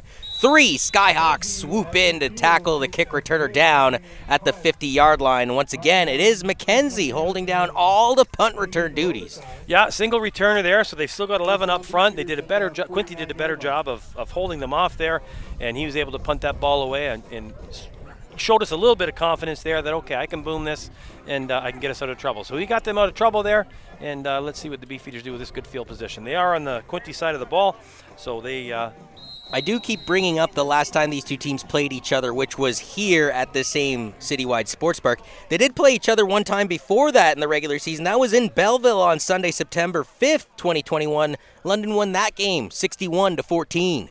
Chambers sends two to the line, rolls out to the right side where they had swagged in, cuts back in. Chambers looks like he's going to hang on to this himself. He is. Has the first down yardage, should probably go down, stays on his feet, and takes an extra lick at the end of that play by Berkeley Banlovich. Yeah, good job by Ethan. They had the pods to the right there. They were looking to throw the ball downfield. They didn't like what he saw there, so he thought he'd go for a little bit of run there. And again, that's one of those ones where, hey, Ethan, if you have an opportunity to get out of bounds, get out of bounds. You know, save yourself. Berkeley Banlovich had 8 tackles his last time here in London, Ontario. That was a pretty nice one there on the quarterback. Hey, that's a quarterback, and you're the guy that's got to stop him. So he did a good job of holding his ground there and stopping him so that he wasn't able to get more yards. He did get a first down there. Did you like that play by Ethan, by the way, if you're going to be a little critical? If I was going to be a little bit critical, no. I want to see Ethan complete those passes out there. I mean, you got a good lead right now. Let's hold you in the pocket and let's get you completing passes. Connor DiPodesta there on the catch. And he's slicing and dicing, actually goes over the would-be tackler. I don't know if that's wise. Taryn Birdie was going in on the tackle, and as a result, DiPodesta actually tried to put the ball over his helmet. Yeah, Connor was doing his best Allen Iverson impression there and trying to bring that ball over top, but I think Coach Snyder's going to want him to tuck that ball away, iron claw, right? I don't think that's a football play. That is not a football play. So that's one where, if I'm a defender and I see that ball come over my head, I'm going to be trying to punch at it and trying to get that ball on the ground. And that's one that we don't want to see go on the ground. So good completion by Connor, but let's tuck that ball away and let's get upfield. I've coached Connor too, so I don't mind talking to him about that after the game. 2:36 remains here on the second quarter clock. It's Ethan Chambers snapping the ball, looks to go to the air, finds his target, reeling this one in, and going up the field is Ian Wilson, and the fullback gets close to the first down. Well, not even just the first down, gets close to the end zone here, Mike. So that's one of those plays where, the fullback, he's been pounding on power all day. He's been running off the edge and banging his head into the end or a linebacker, and all of a sudden, Coach Snyder decided to release him into the flats, power pass, and throw him the ball. Watch this, though. Evan Geen, nope. Off, Next tackle, nope. From Wood, so... It did take 3, but, really, Coach Snyder's fullbacks are more like... wannabe offensive linemen. They're just a little bit too short to play offensive line, so we put them in the backfield and see what they can do. Pinto goes big at the helm. Who's got the ball? I believe it's L.J. Dyer. Touchdown, Beefeaters. Oh me, oh my. Big heavy package there. They were able to push Quinte into the end zone, and LJ just walked it in and decided that he would just get across the end zone. He's got to be careful with that. You don't want to take a hit that you don't need to. Kickers, the holder's excited out there. He just got a touchdown. He's having a little dance. So we've got some good music by the DJ on the sideline here, and the Beefeaters are enjoying it.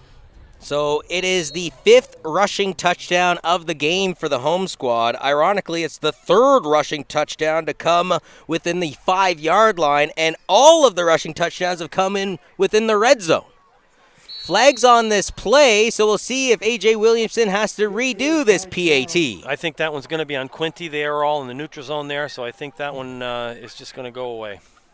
So as a result, the scoreboard reads 35-0 for the London Beefeaters, and we haven't even hit the halftime break. Why is that so important? Well, when they beat them 49-0 last year in the same place, they only had a 60-0 lead at the halftime break.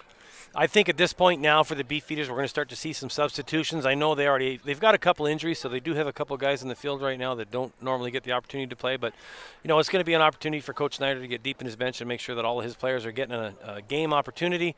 You never know when you're going to need somebody, so you want to get them as much game experience as you can early on. So in a game like this is going to be a good opportunity for people to get out there on the field. Beef's quarterback in that last encounter, Clark McCallum, went 18 of 26. He threw 3 touchdowns, but he also was intercepted of those 18 passes for 101 yards. He's not available, but going to the comparison of McCallum and Chambers' passing completions up there, but he has yet to throw a passing touchdown in this game. Oh yeah, he hasn't thrown an INT though either. Yeah, we're looking at positive yards here. You're getting them on the ground, you're throwing the ball in the air, and they're getting close to the end zone with their passes. So it's good balanced attack by the Beefeaters today. So this one's going to go all the way to the back of the end zone. It might roll right through the back, as watching the ball and eventually picking it up is Matt McDonald. And it'll go down as a single. He gave up the single there. I think that's one of those ones where that's okay to give up. It's over your head. It's deep in the end zone. You're going to have to give that one up. You're not going to have an opportunity to get out and get yourself good field position. Unlike the first one, which happened around the 9:30 mark of this quarter, where he was right on the doorstep. He could have just waltzed out. Yeah, I felt that other one, he caught that cleanly and he had an opportunity to field it. And good decision on that one. So Quinte's got a chance here to move the ball. Let's see this offense work. We want Quinte to start putting a drive together here, get the ball up the field a little bit, keep their defense off the field so that those Beefeaters don't keep leaning on them and making them tired. Quads to the field here. If you're Quinte, how huge would points be on the board before the halftime break? I think you got to go out there on this drive. You got to have something positive happen here on this drive. So it looks like they're going to keep the ball on the ground. It's a different running back, though, getting in on the action. This time is Joe Ringuet. Yeah, it looks like Quinte's decided to abandon the pass here. I mean, they were in quads formation to the field. Again, that's to the quarterback's left. He's a left-handed quarterback, so, you're putting him in a good position here. Let's get that ball going. I mean, let's have some completions and let's see him throw that ball. So we'll see, though, if they listen to you, Mike, or whether they stick to that ground attack after picking up 4 yards on that last drive by Ringuet. And he's in the backfield right now behind the quarterback in Brody Fairbairn. We're adding in, coming back.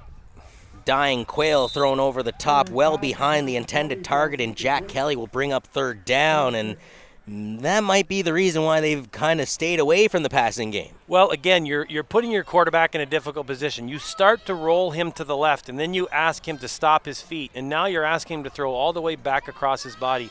I don't care who you are. That's a hard play to make. It's difficult to make. I think with a left-handed quarterback, with any handed quarterback, get him rolling to his strength and let him roll towards the pass. Don't make him stop and try and throw that ball all the way across his body. Because he's not only going against the grain on the field, but then he's going across his body on the throw. Yeah, that's a tough one. So, I don't fault him for that one. I want to see him put into positions where he's going to be more successful. Going for it on third down here. I like this call.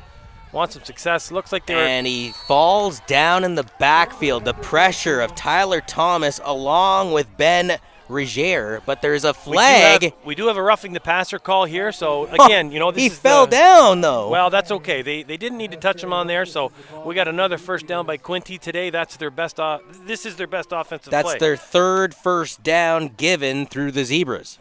A team that only had 24 total offensive yards last week in that 82-0 loss to the Fratmen. Well, I haven't seen the stats today, but I would assume that their total yardage today is pretty similar to last week. So we have the officials discussing this one here, and it looks like Quinte wants to get in on the action and find out what's going on. So I always would like to have a microphone out in these powwows and just wonder what they're talking about. So they're all arguing about the call, and someone's going to have to go over and explain it to Coach Schneider, and he's probably not going to like the call. You and Vince McMahon in the XFL, you want to mic up everything on the field. Well, I just wonder what they're talking about. I wonder if they're just saying, hey, let's stand here and pretend that we're talking so the coaches over there think we're talking. I don't know if you caught it, but in the season opener of the XFL 2.0, one of the veteran coaches didn't realize that his play calls are actually read out over the stadium. So he's trying to say everything in secrecy, covering his mouth. It's literally blaring to the 20,000 people in attendance. Yeah, I got to say, I haven't watched much of the XFL, but it's coming back, baby. No, you can keep that other stuff. The arena football too? You can keep the arena football too. Okay. Hey, let's say if it's 1 o'clock in the morning, I can't sleep, and there's a football game on TV, and it's the arena football, and it's I'll watch the Iowa Barnstormers and any it's day. Bon Jovi's Philadelphia Soul going after it. Well, I did enjoy when Kiss owned the team. That was always fun to watch. But yeah, if I have to watch it, I'll watch it. Remember the Toronto Phantoms? They lasted a season. Ethan Chambers with a man in motion across the field will snap this and hang on to it. The play action going deep. Nigel Morris, touchdown Beefeaters. A deep bomb, 40-yard TD hookup. Great call by Coach Schneider there. He brought the pod action. He had everybody working down. We got a little confused on coverage there, and the slot was just able to run past the half and get wide open and catch one in the end zone. Nigel Morris, he's had a big first half, but that's a great way to cap it off. A 40-yard bomb connecting with his quarterback in Ethan Chambers. Good job by Ethan Chambers there. As I said before, I think the Beefeaters got this one locked up now, and now it's just a case of management, making sure that your bench stays healthy, making sure that everybody gets an opportunity to get out there on the field and get some playing time. A.J. Williamson looking to hammer this one through, but it is blocked. No. Coming in with the fist of Thor that time was Jaden Hay, making hay here in fall. Great block on the edge. That's not something that you see very often, where a big guy like that can get off the edge and get his hand on that ball and hold it up, but he certainly did a good job there. And does that make him not 100% on his PATs now, Johnny? Who does that get blamed on? I mean, I think it does. I mean, it's a PAT that didn't count, right? So he's not perfect anymore. He's not perfect in 2022 anymore after starting the season 10 of 10. It's a tough one. Coach Carnival is going to have to talk to that edge and make sure that, they have that solidified for the next few. So good on Quinte. They're not giving up. I was just going to say, after it. Great on Jaden Hay. I mean, you were just talking about it's pretty easy to start giving up now when you're down 43-0 and we haven't even hit the halftime break. This is a team that unfortunately lost 82-0 last week, Coach. And during that 82-0 loss, well, they were trailing 68-0 at halftime. So nothing's gone well so far in 2022 for the Skyhawks, unfortunately. But that's a little glimmer of hope is, again, Hay with a big defense play. Literally didn't just block it, punched the ball right back at the Beefeaters. I liked it. He Dikembe Mutombo that. No. Not in my house. So A.J. Williamson, after his first PAT missed of the year, will kick this one, and they're going to take the single again. And ironically, that's Jack Kelly. Same result, same play that you and I were scratching our heads at from the earlier part of this quarter. Well, I think that's something that obviously they've talked on the sideline. If that ball is kicked in the end zone, just take a knee. We want to keep you guys healthy. We got a game again next week, so we'll take the field position. It's the third single conceded by the Skyhawks via kick return knee in the end zone. However, 2 of those 3 were easily returnable to get out of the end zone. That's where I get a little confused. The one, like we talked about, that went all the way to the back of the end zone, you got to, concede that one. Well, yeah, but, your returners, they're important in your offense and your defense too, right? So we have a starting offensive player in the end zone there, and they just want to save his body a little bit here. They don't want to get him beat up trying to get it out of the end zone, and, that sea of white's coming down on you. So let's give up a point. Let's get 35 yards, and let's start our offense. Are we going to see Jordan Mackey and Damon Borrow on the quarterback depth chart here for the Beefeaters in the second half? There's a good run by Quinte up in the middle. It looks like we're going to be close to first down here. Let's depend on the spot. That's Joe Ringette, by the way, and for some reason they didn't give him the pigskin too often, if at all, in the first quarter. We're starting to see it more here in the second. Favorable results. Good results for them. There's a good, hard downhill run, first down again. It's safe to say that they have more than 24 total yards compared to what they did last week. Let's hope so. Again, so we got a first down here. I'm expecting to see a run. That's kind of their formula right now is keep the ball on the ground. I was going to say the MO on first down seems to be run, baby, run. So seems to be. We'll see if they stick to that formula. They are. It's the same running back scooting over to the left side now, and Ringette finds a hole, and in fact, he's going to pick up 15 yards all the way up to the Beefeaters 50. I'm giving 40 the ball more and more often from what I'm seeing. However, as their offense is finally starting to click, finally starting to roll, their biggest enemy right now, Mike, is the clock. Yeah, we 54 seconds left. 54 seconds here. I think the Beefeaters are going to be satisfied just to kind of keep that ball in front of them, eat the clock down, and just keep them out of the end zone here. So that was a good run by him, and I expect to see it again. Why would we do anything differently? Even a field goal, though, by Brandon Swain, just to get the first points of the 2022 season would be huge for the Skyhawks before the halftime break. Yeah, it'd be nice to see him crack that egg, but, I'm a homer here, right? So we want to see the Beefeaters do well. A beautifully passed down the field, reeling this one, and it's caught.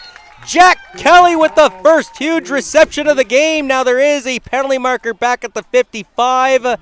Looks like we got a block below the waist, Johnny. So or block below the knee, excuse me. We got a block below the knee by Quinte, so that ball's coming back. Good completion, but unfortunately she's coming back. Brody Fairborn just dejected. Finally got his first clean pass off of the game. Found the open target in Jack Kelly, a guy that he's tried to target in this afternoon multiple times. Finally, a huge play. It would have been 30-plus yards, Mike, but unfortunately, like you said, sort of the chop block, if you will, cost them huge. Absolutely, yeah. That was a good dart out of his hands. Finally feeling a little bit more comfortable back there. Finally set his feet and got under it. Yeah, he got under it. The Beefeaters were teeing off, expecting to run, and he sent that ball down the field. Good completion by them, but unfortunately, we got to back it up. And again, that goes against their total yards in the day, so it's going to be interesting to check at halftime what total yards are for Quinte. As a coach, though, let's face the facts. I'm not even going to mention the 82-0. Oh, wait, I just did. Or the fact that you're down 44-0 right now. Oops. But the fact that you're coming off of back-to-back potential losses to start your season and nothing seems to be going right. Is it feeling like quicksand right now to the Quinte Skyhawks? It doesn't look like they're giving up, Johnny. I mean, they're still coming, and they're running the ball, they're throwing the ball, so they're not giving up. They still want to play football, and they're out here.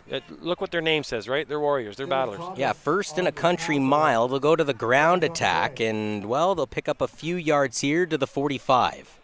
It's not the longest I've ever seen necessary on a second down, but it is way down there. And clock has dripped down to 42 seconds here in the first half of play from Citywide Sports Park. We have a stoppage of the clock here, and we have the officials talking about the placement of the ball, so I'm not really sure what they're going through here. And yeah, again, going back to what you were talking about, the Skyhawks are named after the National Defence Military Parachute Team. They're called the Skyhawks. They're based out of Trenton, Ontario. Quinte playing out of Loyalist College, which is located in Belleville in the same neck of the woods. And the Department of National Defense actually approved the football club's name. I think that's so cool. And when they sent a letter to the director, they actually mentioned, hey, remember your players are representing now the Department of Defense whenever they put that jersey on. So show discipline, courage, honor, and represent yourself with pride and strength. And you know what? You were just talking about it. They're not giving up. They're showing still pride and strength. And that's easier said than done when you're down by this much. Absolutely. We've got a screen coming here. And it is caught by Ringette. Now Ringette is met immediately by a Beefeater who supported some 40-on-40 violence. Nick Samus in on the tackle and eventually was supported by a plethora of teammates. Yeah, Nick Samus sniffed that one out. He wasn't having any of that screen, and that's what you want to see from your linebackers. You want to see them keeping their eye on those running backs, seeing what's happening. And he could see that quarterback was bailing out of there too quickly, and he could see that screen coming a mile away. Good on him. Good recognition by the linebackers, and good job attacking that ball and stopping them for no gain. Maybe I lied. The last play was first in a, country kilometer. Now it's second in a country mile. It's getting a little longer. Yeah, we got a ways to go here. And now the clock is dripping down in a way that might help out Quinte. You don't want to give the Beefeaters another opportunity before the clock is done. And in fact, I believe they're giving a time count violation to the Skyhawks here with 13 seconds left before halftime. That might have been intentionally done, Mike? Yeah, I don't think it was intentionally done. That's not something that you want to do. But again, that's kicking a guy while he's down, right? My whole thinking behind that, though, Mike, is that the reason why I thought is potentially being done. You don't want to give the Beefeaters, the ball back. Well, they're losing it down here, right? I mean, it's a time count violation, so they lose it down. So we're sitting on third down, and as you said, a country mile. This is 2 miles now. So with 13 seconds left on the board, they still have second down on the – now they're going to switch it over to third down. So you're right. Okay, so the Stick Gang is on the Mike Stenning same page. Well, there's an official standing next to me, so I got the inside scoop. Oh, that's – okay, that's why you sound so smart on the air. Sorry, did I give away a secret? A little bit. But that's okay. That's okay, Johnny. Thanks for joining us here on BEEFSTV. It's all brought to you by the Nicholas Group, proud sponsors of the Beefeaters and the Beefeaters stream here on BEEFSTV as a timeout now is taking on the field. Now, we literally had like 19 seconds left in this half before the halftime break. It feels like it's been an eternity since then. Yeah, Quinte needed to call a timeout there. They didn't realize that they were going to burn it down on that last play, so they got to put the punt team out. Try and push the Beefeaters back and stop them here and keep them out of the end zone and hold this 44-0 score. They were losing, or I should say lost, 49-0 last time at Citywide Sports Park. That took place on a Saturday as well, on October 23rd of last year. Here we go in, beautiful August weather. Another Saturday, though, in 2022, and it's 44-0 at halftime. Johnny, I don't think that the score last year will reflect what the score this year is going to be, because I think the Beefeaters have an opportunity to put some more points on the board in the second half. Different returner this time than Nick McKenzie. Actually, it's going to be Jordan Wright on the return. And I would say the rare bright spot, at least as far as the special teams is concerned, is Brendan Swain. If it wasn't for his leg, Quinte would be even far more trouble here in the first half. Yeah, he's been a weapon for them. Again, we see some substitutions made for the Beefeaters here. We got Jordan Mackey in the game right now. I haven't seen him yet, so we've got some other guys coming in the game and giving them an opportunity to wear the clock out here. Looks like the Beefs are going to be satisfied just taking a knee going into the half, and we'll restart this thing in the second half. And you are right, it is Mackey at the helm. He takes the knee, and we go into the halftime break here on BEEFSTV. The score is 44-0 for the London Beefeaters here in their home opener in 2022 against the Quinte Skyhawks. For Mike Stenning, I'm Jonathan Urbanowicz. Stick around, though, folks. I believe we are going to cover the Hall of Fame induction coming up here at halftime. And a reminder that it was the London Beefeaters coming back from a hiatus in 2001. I never actually knew that, Mike. And Mike Cercelli was the one that managed and coached that team. The 2001 team was actually led by QB Rob Umbelina and All-Canadian Moody Halboni. Hopefully I'm getting those names correct. Probably not. You got them both right. Okay. And star running back Jason Allison. Now, that essentially was the longest continual era of Beefeaters football. From 2001 till today, the teams competed every fall, and including the CJFL Championship Dance, the 113th edition, where they unfortunately got shut out to the Langley Rams. However, it was the first time that the CJFL Championship was held in the Forest City, and ironically, this fall, the Vanier Cup will be for the first time held in the Forest City. Well, London's a football community, a football city, so it's great that we get to host and we get those opportunities. We did host the first OSFL championship in the summer, where we were lucky enough to win one of the games in London, and our Adams went to Sarnia, our Pee-wees went to Sarnia and won a game there. So we're a good football hotbed, and we bring some talent in, and we have some talent here. So good on London and the football community in London for bringing those games in. Looking forward to the Vanier at Western this year. Certainly going to be exciting. But to get back to that 2001 team, there's an opportunity to watch a lot of those kids growing up when I was coaching, and to see Mike Cercelli take over the Beefs program at that time. He really turned things around and did a lot of good things for a lot of those kids. And so they had some success. They were a good program, and it's good to see that the Beefeaters continue that success. And before we go off to the break, I'll leave you off with this. We were talking about Matt Schneider, the head coach of the Beefeaters. Ironically, though, it was Gavin Lake, who was the head coach of this team last year, won an OFC championship, took them to their first CJFL championship. Yeah, they lost, but for whatever reason, he stepped aside, allowed an opportunity for the next man up, which was Matt Schneider, a former Beefeaters player. Can you talk about, does that mean a little more when the guy actually played for the team and now he's come full circle into the head coaching role? Yeah, I've got to watch Matt both as a player and as a coach grow and develop. I know when Matt first came into football as a coach, he wanted to be that 5R kind of guy and spread things out, and didn't really understand the run game and didn't understand the importance of it, but he's come around, and he's done a good job at coaching just about every level in the city here, and now he's with the Beefs, and I think he's found a home for himself here. Kudos for Gavin Lake for doing what he did last year. He had some success with the team. He's off with, I believe it's St. Mary's now, as a DC out there, and doing good things in St. Mary's with that university program.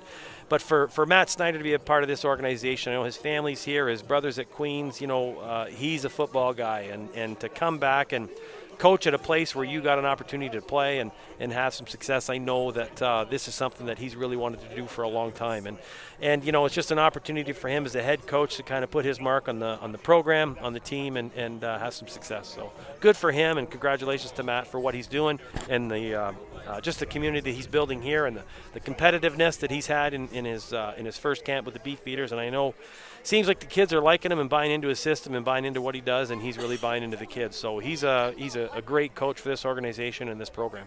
2 rushing touchdowns from Ethan Chambers in the first quarter of play. 2 rushing touchdowns from Tazvang Bell in the second quarter of play. Add in an LJ Dyer rushing touchdown and a 40-yard bomb to Nigel Morris, and sprinkle in 3 singles, and you have a 44-0 scoreboard at the halftime break. For Mike Stenning, I'm Jonathan Urbanowicz. This is BEEFSTV, and we're going to head off to the halftime break.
So welcome back to Citywide Sports Park here on your Saturday afternoon in the city known as the Forest City. And right now you're actually seeing Mike Cercelli being honored at the field level. This is part of a Hall of Fame induction that the Beefeaters doing. Pretty cool thing if you ask me. And they're introducing the 2001 team led by quarterback Rob Unbalina and the All-Canadian Modi Halbouni, as again, hopefully I'm not getting those names wrong. Star running back Jason Allison was on that team too. And, you know, a little history lesson that I didn't realize was that the Beefeaters were actually on a hiatus before going into that 2001 season. And since then, there's been no hiatuses whatsoever. They've been bringing you quality football to the Forest City every fall. And you know what? Ironically enough, BEEFSTV has been around for the last 3 seasons. What did they do the previous 2 seasons? Oh, I don't know. Messed around and won the Ontario Football Conference Championship back-to-back times, including a real thrilling, bizarre, only in Canada type of game against the Fratmen in the OFC Final. If you recall, Fratmen were winning, 14-0 with a couple minutes left in that game, and it was a walk-off rouge for the Beefeaters to win it all. Yeah, I think the Fratmen expected that one in the bag, and they were already celebrating. I think their coach was getting ready for his Powerade bath, and it just didn't happen. Have you ever been in that position, celebrating a little too early? Not at a football game. Okay, all right. No. I don't think there's been a position where we got excited. I mean, I'm nervous right to the final bell. We could be up by 48 points, and I still think there's a way a team can score a 48-point touchdown and get back to me. So we talked about this before the halftime break. They are honoring the 2001 team on the field right now. During the halftime break, though, Mike, it was the Quinte Skyhawks sort of in the nest, if you will, back in their end zone, all huddled together. What do you think was said during that conversation? Because let's face it, I hate spinning this record for Quinte fans. They're tired of hearing of it. But you lost 82-0 last week to the Fratmen. You're losing 44-0 this week. At halftime to a team you lost 49-0 the last time you were at the same park. I think you have to go back to what you told them before the game. Guys, this is a new game. This is a new half. It's time to come out and win the second half. You know, you have to find small victories in whatever you're doing. Guys, let's get a first down the first time we went out there. What are we looking at today for first downs by Quinte? 6 first downs, and the Beefeaters have given them 3. You know, they have had some success. I expect them to come back out and first downs and run the ball and try and push the ball up the field. 2 roughing the kickers and a roughing the passer penalty led to, 3 first downs. In fact, there was an objectable conduct penalty, if you recall, which was another first down. So technically 4 out of the 6 have been provided by the Zebras. You mentioned it, though. London, in comparison, had 16 first downs. Now, if you are a Skyhawks fan tuning in, there is a bit of positive to bring out of the first half. Last game, the total yardage was 24 from the line of scrimmage. So far at halftime, they have 34 yards this week. Yeah, they're definitely picking up some yards. We got a new returner out here, Johnny. So coming up is John Baya. Baya runs into the crowd, doesn't go down immediately in the pile. Incarnate goes down around the 30. John Baya is one of those guys that didn't have a lot of experience in his high school program. You know, he's been out running some flag football. COVID kind of got in the way of his football development, so it's nice to see him out here with the Beefeaters and getting an opportunity to play some football. He's a fast young man, and I expect to see some good things out of him in the next couple of seasons. 1st and 10 will come up for the Beefeaters, looking to add to their 44-0 lead. And remember, they won the coin toss, deferred to the second half, which is the reason, even though they're up by, a little bit, they get the ball back. Looks like we got Jordan Mackey starting out the game here. I'd like to see that. You know, give your other guy an opportunity to come out here and play. He's going to put the ball into LJ Dyer's hands. Not a bad thing to do to start a game. LJ my word. LJ Dyer boils his head through Burke Erickson. Erickson was essentially the tackler, but he's the one that got tackled by the running back in LJ Dyer. And you mentioned Mackey is at the helm starting the second half of action for the starting QB Ethan Chambers, who we assume is just going to have a Gatorade shot for the rest of the night. And as a result for Mackey, he's getting his reps here. And like you just referred to, the second half is like starting a new game. Yeah, absolutely. It's good to see some different bodies out here. We got another young man at running back. I can't see the number right there. It's number 32 getting his first Keegan taste. Cardona. So it's good to see some bodies out here. Cardona looked like he didn't go down immediately, and actually I apologize. The ball popped out. Curtis Fortune grabbed it, He's a London Junior Mustangs product, but unfortunately going to say the ball was down. Yeah, Curtis Fortune there picked up the ball and started working. I think Curtis is working at H-back. Got to coach some football this summer with Curtis. He's a junior varsity Ontario Football League H-back champion, so it's good to have him out on the field. And I know there's some kids out here that should be watching him right now and making sure that they point out the things that he does right and wrong. Week 2 of Ontario Football Conference action. It is the home opener for the London Beefeaters, looking to go to 2-0 to start off the 2022 campaign. Mackey takes the snap. Once again, it is another dose of Cardona over to that left side. Better results this time. He kept chugging away. He needed 6 yards. Try 26 yards. Yeah, if we could see a review on that, I'd like to see what we got coming here because it looks like ooh, a review. Fancy, Mike. Curtis is slicing across the field here. We got a little power run, and he just decided to jump outside of that and work upfield. Good job for him to climb the field, but I think Coach Snyder's going to watch him on film, and he wants him to cram that ball in, get inside out. But and once again, I think it was yards. Liam Wood, number 21, that went over and finally was able to bring him down. If it isn't Liam Wood, it's Thomas Robinson. Those two, I think, are in double-digit tackle territory now. Yeah, again, we got a jet sweep here coming. Nigel Morris already has a 40-yard touchdown catch in this game, tries a split to the edge, will be thrown out of bounds, but not before moving the chains. In on the tackle is Taryn Birdie for the Skyhawks. Yeah, it looks like we got the Nigel Morris fan section down there in the corner. Pretty excited to see him get around the edge and get upfield there. So good positive first down yards on the little jet sweep. Surprised we don't see Carter Stevens in this game for the Skyhawks, at least when their offense gets back onto the field. Not much luck in this game so far for their starting quarterback in Brody Fairborn, but remember the last time they played here, it was actually Carter Stevens at the helm.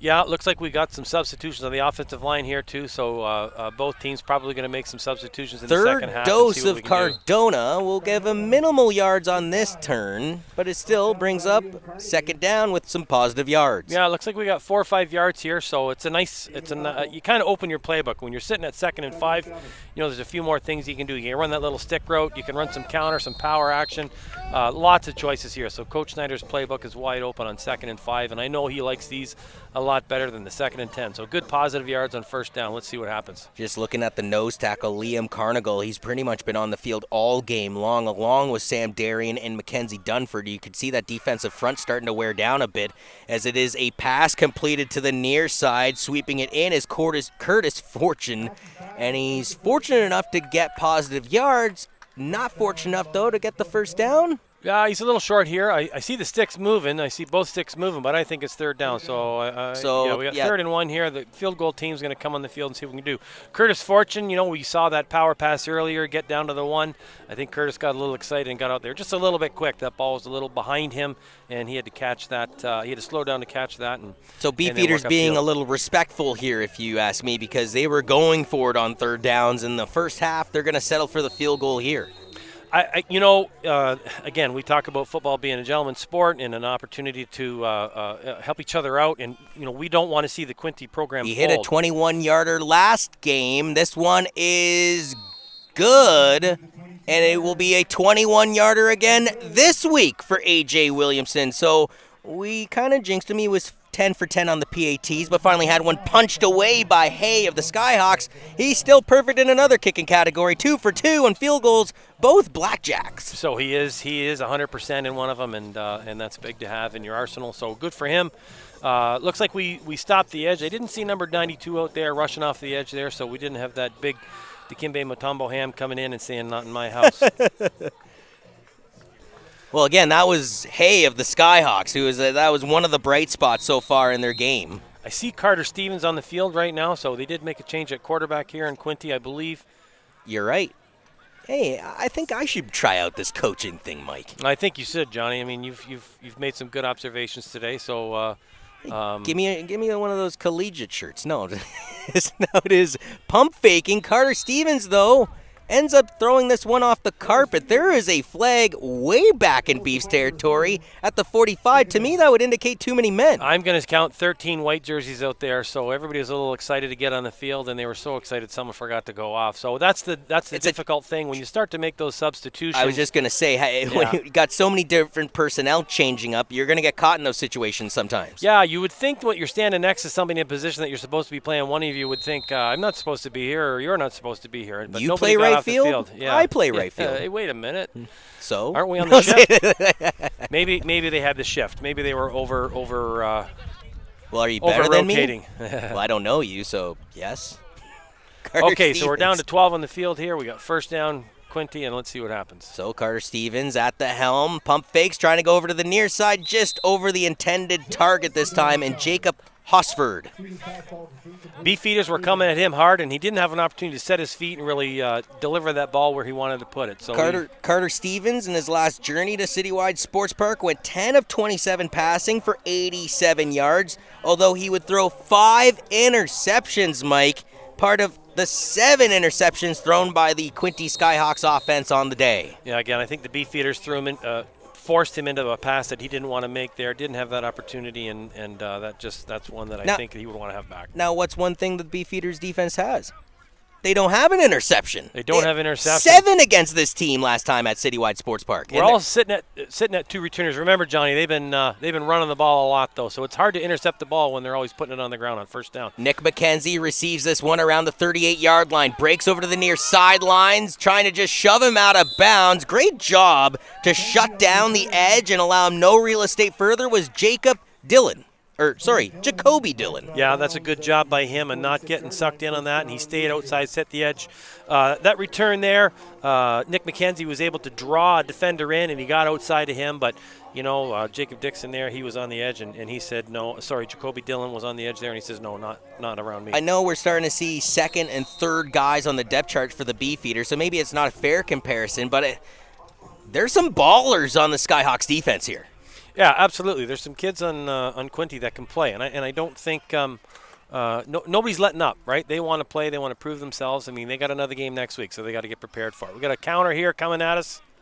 So we saw nothing but Taz Van Bell and LJ Dyer in the first half. We're seeing a heavy dose of Keegan Cardona, and as a result, well, it's the same results we saw from the previous 2 running backs I mentioned, first down Beefeaters. Keegan Cardona, very slippery runner there. Got in behind his blockers, followed them at the point of attack, and then knew when to explode through. So good job by him.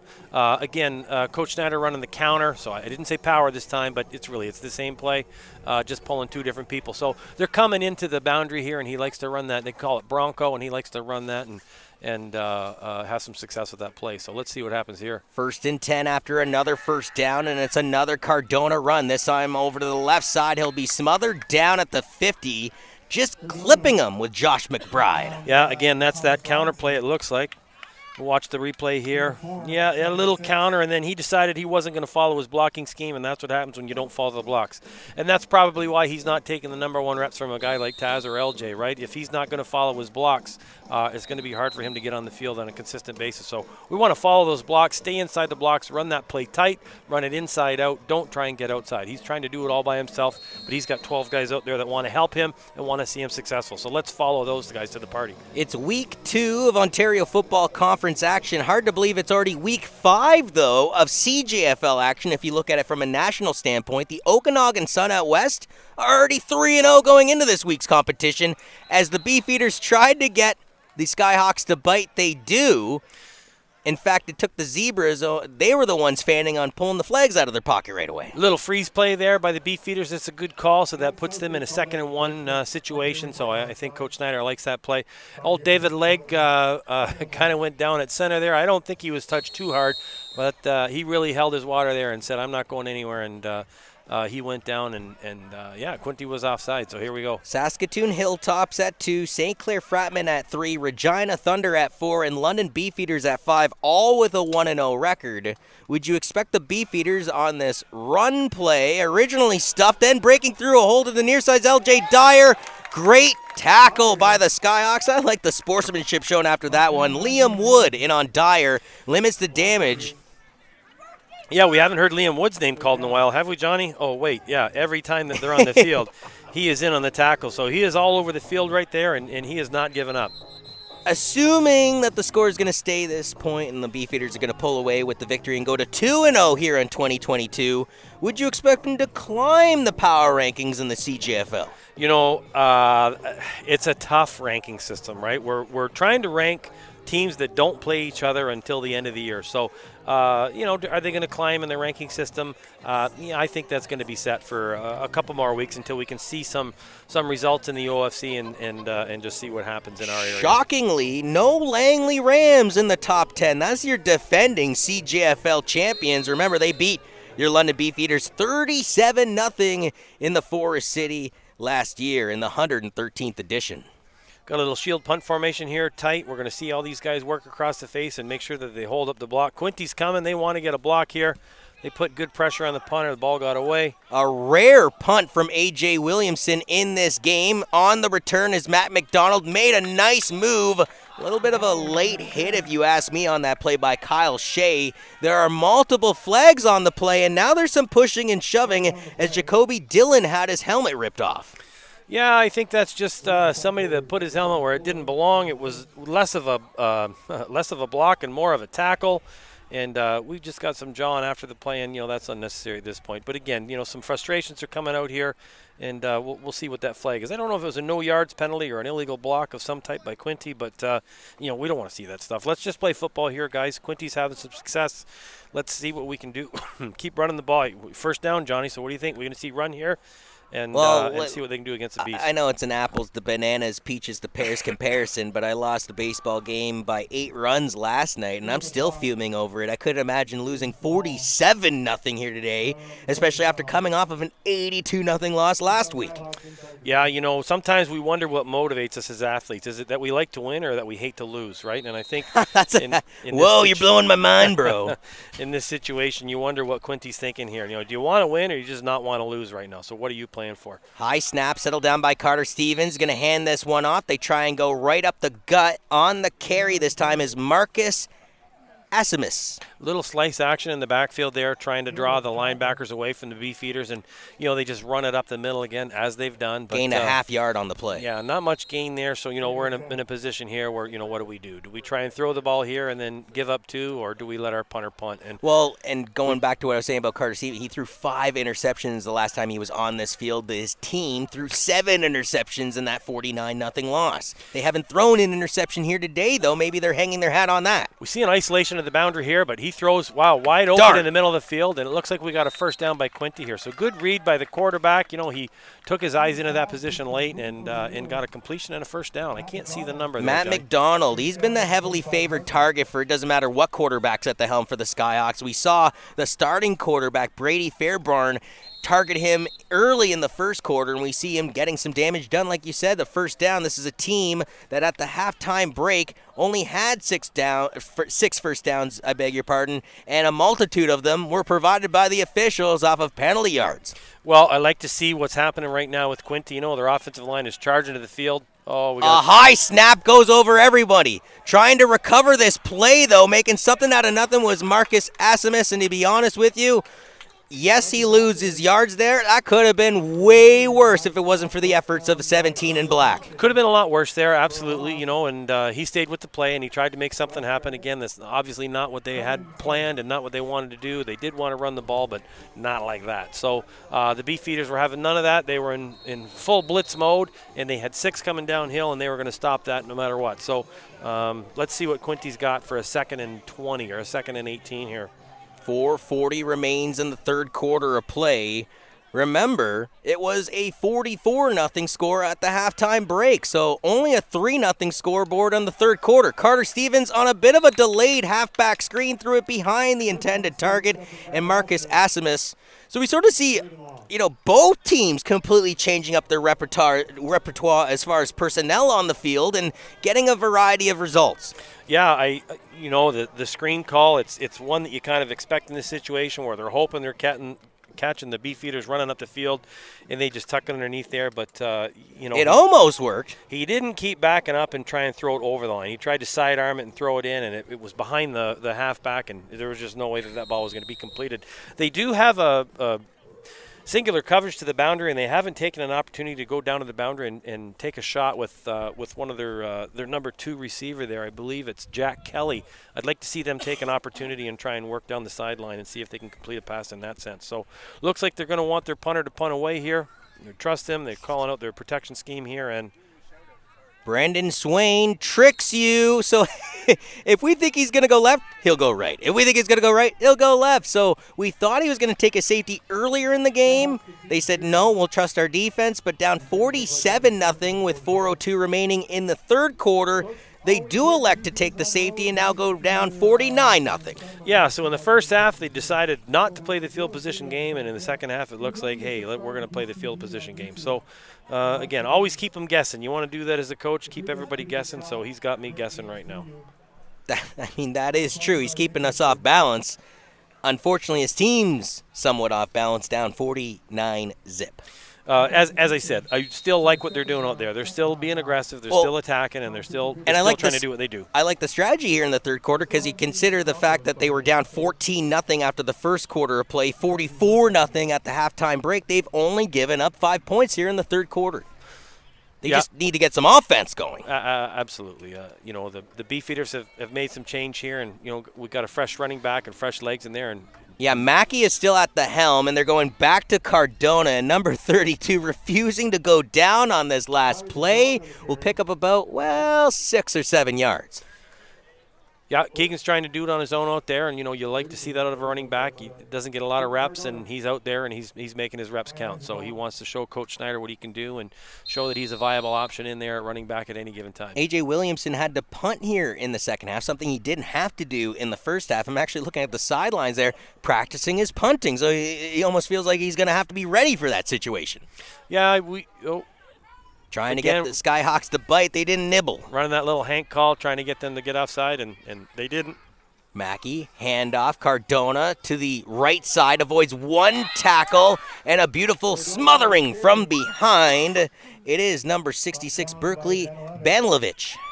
Yeah, it looks like Wheeler was in on the tackle there too. Again, I sound like a broken record. When you run the power game, you have to stuff it inside and stay in behind your blockers, and he wants to get outside the blockers. He sees a wall of Quinte Skyhawks in front of him, and he's trying to get outside and keep it inside. Trust the process, trust the blocking scheme. Banlovich had 8 tackles the last time he played in London. He had that big tackle on Ethan Chambers in the first half of play, and you see another healthy dose of them there. Yeah, looks like we're going to some backups in the punt team here. The Beefeaters are a little confused on who's doing what, so A.J. Williamson's got to be careful here, and looks like some pressure coming down the pipe from the Skyhawks.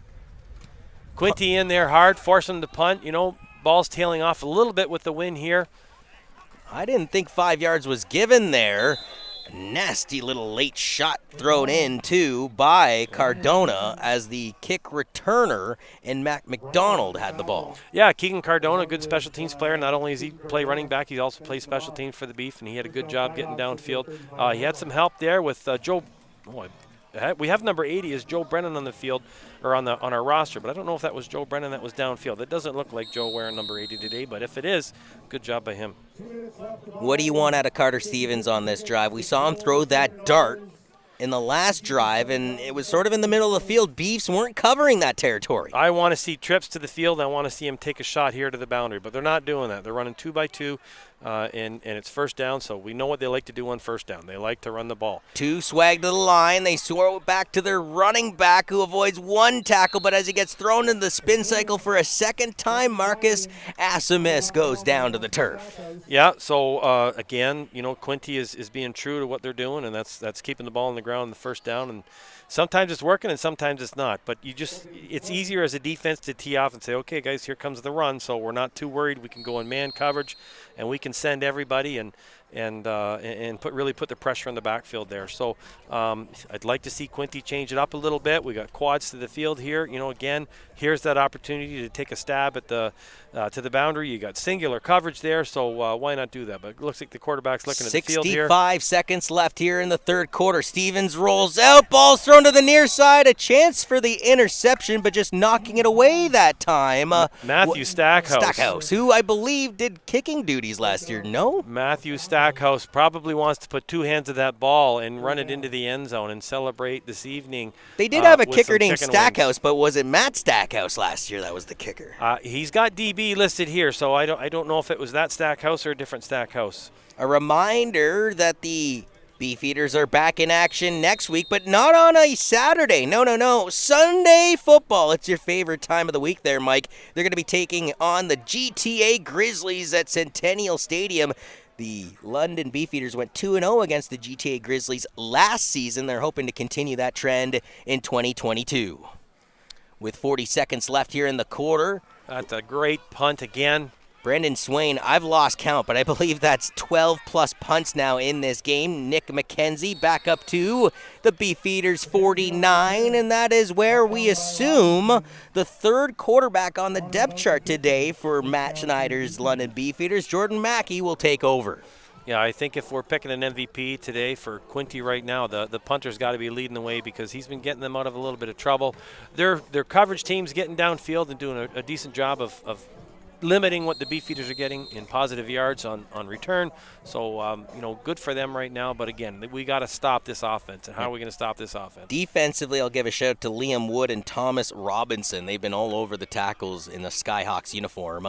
As there's a play action. No, he's going to hang on to the ball, and in fact it is Anthony Pinto. So I lied. I thought it was going to be the third guy. It goes back to the second guy on the depth chart. Now we saw Pinto in short yard situations near the end zone. Yeah, so the way the depth chart works with Coach Schneider, he's got a starting quarterback that plays the regular game, and then in the red zone when he's on the inside that 5-yard line, he wants to bring the option quarterback in Pinto and have him run the ball, much like his mentor Greg Marshall up at Western, where we always have that short yardage quarterback. Wasn't there a car named the Pinto? I believe there was a car named the Pinto, but you look not like a guy that would drive a Dodge Pinto. It was a Ford Pinto. Oh. I would never drive a Pinto. They were known as complete explosion machines, so I would not drive a Pinto. Well, trying to explode in the pocket right now is Pinto instead. The Skyhawks explode as it's number 88 in on the tackle, Daniel Wheeler. Yeah, Daniel Wheeler was man-on-man there, and he just beat his guy, and he got to the quarterback before anybody else did and created the sack there. So shouldn't have made the Pinto reference. You shouldn't have made the Pinto reference. That's what did it. By the way, that does conclude the third quarter of action. Thanks for watching Beefs TV, all brought to you by the Nicholas Group Mortgage Brokers. Big thank you to the Nicholas Group for their sponsorship of the stream, as well as the OFC team known as the London Beefeaters, your two-time defending Ontario Football Conference champions. Not only am I hoping for a third time this year, Mike, but I'm also hoping that when they go out west for the semifinal game, they get some revenge over maybe a Langley Rams, maybe a Saskatoon Hilltops, and then the winner of that, actually it can't be the Hilltops because they got to play a BC team in the semifinal. The winner of the semifinal plays a Prairie team in the Prairies, Hilltops. I got to see the Hilltops a couple of years when they came to London. My gosh, they are built different out there. Beast TV covered the Gordie Howe Bowl, which was the national semifinal that time when the Hilltops, they kind of handled the Beefeaters. Yeah, everybody up front for that defense on the Hilltops was about 6'4" and 280 Look pounds, and they could move. Look at this beautiful, booming punt all the way into Skyhawks territory. There's a plethora of flags on the field, more flags than a UN meeting, and A.J. Williamson's all the way back at his 35, sort of shaking his head. Yeah, we see laundry flying everywhere here. We got no yards in the end zone. I got another one out here in the middle of the field. That was a beautiful punt. A potential 75-yard punt was just negated. You just made reference to him practicing on the sideline, and he got a hold of that one. He was kicking into a bit of a head breeze earlier, and he just sent that one flying. So good punt there, but let's see what the final result is here. By the way, quickly going to the Nicholas Group box score after 3 quarters of play. Yes, it was a 44-0 scoreboard at halftime thanks to 2 Ethan Chamber rushing touchdowns, 2 Taz Vang Bell rushing touchdowns, an LJ Dyer rushing touchdown, and a 40-yard TD pass hooked up between Ethan Chambers and Nigel Morris. Sprinkle in 3 singles off of kick returns. That led us to 44-0 at the halftime break. The best quarter defensively so far for the Quinte Skyhawks was that third quarter.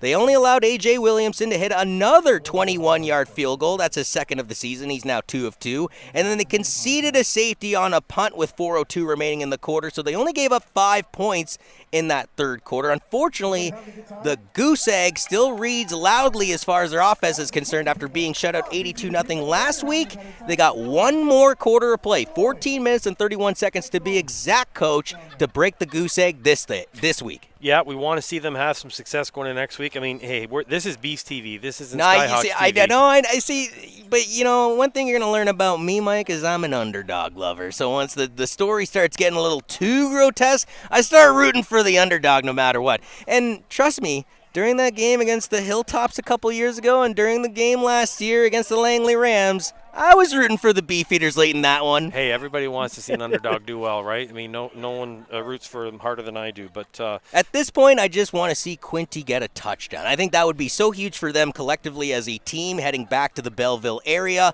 and build something for their future heading into Week 3 of OFC action. Yeah, for sure. And I think they are building something a little bit here. They are having some success. Obviously, those mistakes are costly. Anytime they're making mistakes, they seem to end up, negating first downs or really pushing them into a position that's difficult to recover. Now, somehow after that 70-yard plus punt, we're still down in Skyhawks territory after a multitude of flags along the way. Yeah, we see the referees are conferring with the Quinte Skyhawks captain and the Beefs captain, and it looks like it's going to come out somewhere. They're walking slowly back towards us. Got a no yards. And a quick reminder that BEEFSTV is back in action on Saturday, September 3rd. It's a big game live here from Citywide Sports Park with a 5 p.m. kickoff against the St. Clair Fratmen. Again, the Fratmen and the Beefeaters, it's like water and oil, folks. They just don't mix. There's no love lost between those two programs, and I think it's a healthy rivalry where you can respect each other and compete with each other, but really want to take it to the other opponent. So we've got some change with substitutions up here in the defensive line. We got Walker out there. Walker Antone John, number 77. We got Michael Gill, number 75 of the D-line. We've got some new linebackers out there, so it's good for the Beefeaters program to get everybody an opportunity to play. Stevens on the fake handoff, rolls out to the near side. It is intercepted by the Beefeaters. Zach Hepburn on the return all the way back. It could be a pick six. It is Hold not a pick phone. Six. We've got There's a some flag flags on the field. On the field. It looks like we got a block from behind on the Beefeaters, and that happened right in front of the official. So that's an easy one to call, and I think that's one of those ones where Coach Snyder is going to spend some time on film with these guys and say, hey, we've talked about blocks from behind and how we treat this. So this one's coming back. So unfortunately for the Beefeaters, it was a big play, but it's all for naught. If you recall earlier in this game, it was Ethan Chambers trying to get a huge play to Mitch Spence. Spence laid out almost like a gold glove center fielder trying to reel that ball in. Unfortunately, Spence got hurt. The slightest bit of positive news I can give you, Mike, is that he's watching the game currently from the hospital. Hello, Mr. Spence, and we hope that you get a quick and not just a quick, but a safe recovery, and you're back on the field and back on BEEFSTV soon enough. Yeah, Mitchell, that was a rough play. I mean, you gave it all out in that play, and we're glad to hear that you're still supporting the Beefs, and we wish you the best, and we hope that you get back here soon because your team needs you. But it's a long season, so rehab and get ready to go. Want to give a big shout out to the Beefeater crew, Adam and Stephanie Melrose, Daniel Fitzgerald, along with Alex Schleihoff-Stoddard back on the camera. Mike Stenning and yours truly, Jonathan Urbanowicz, doing the fun stuff that's taking you through the action. Right now it's Pinto rolling out to the right side, fires it over. There's a late flag on the field, and I believe they're going after number 66 of the Skyhawks, and Banlovic, who I've been impressed with all game long, but I think got a little too late on Pinto. Absolutely. That's one of those ones where, the quarterback's rolling and you want to get a piece of him and you're just there just a little bit late and you still give him a little shove. An unnecessary shove, and again, another mistake by Quinte. They got to be a little more disciplined in that. It's 15 yards and we got a first down. So here we go, Beefeaters. If you're going to give them field position like this, they're going to score. Sounds like a really quirky question, but you lose 82-0. You're probably going to lose by, well, a cornucopia, we'll say here today. How big and how juicy of a steak are you going to eat after that first Skyhawks win in 2022?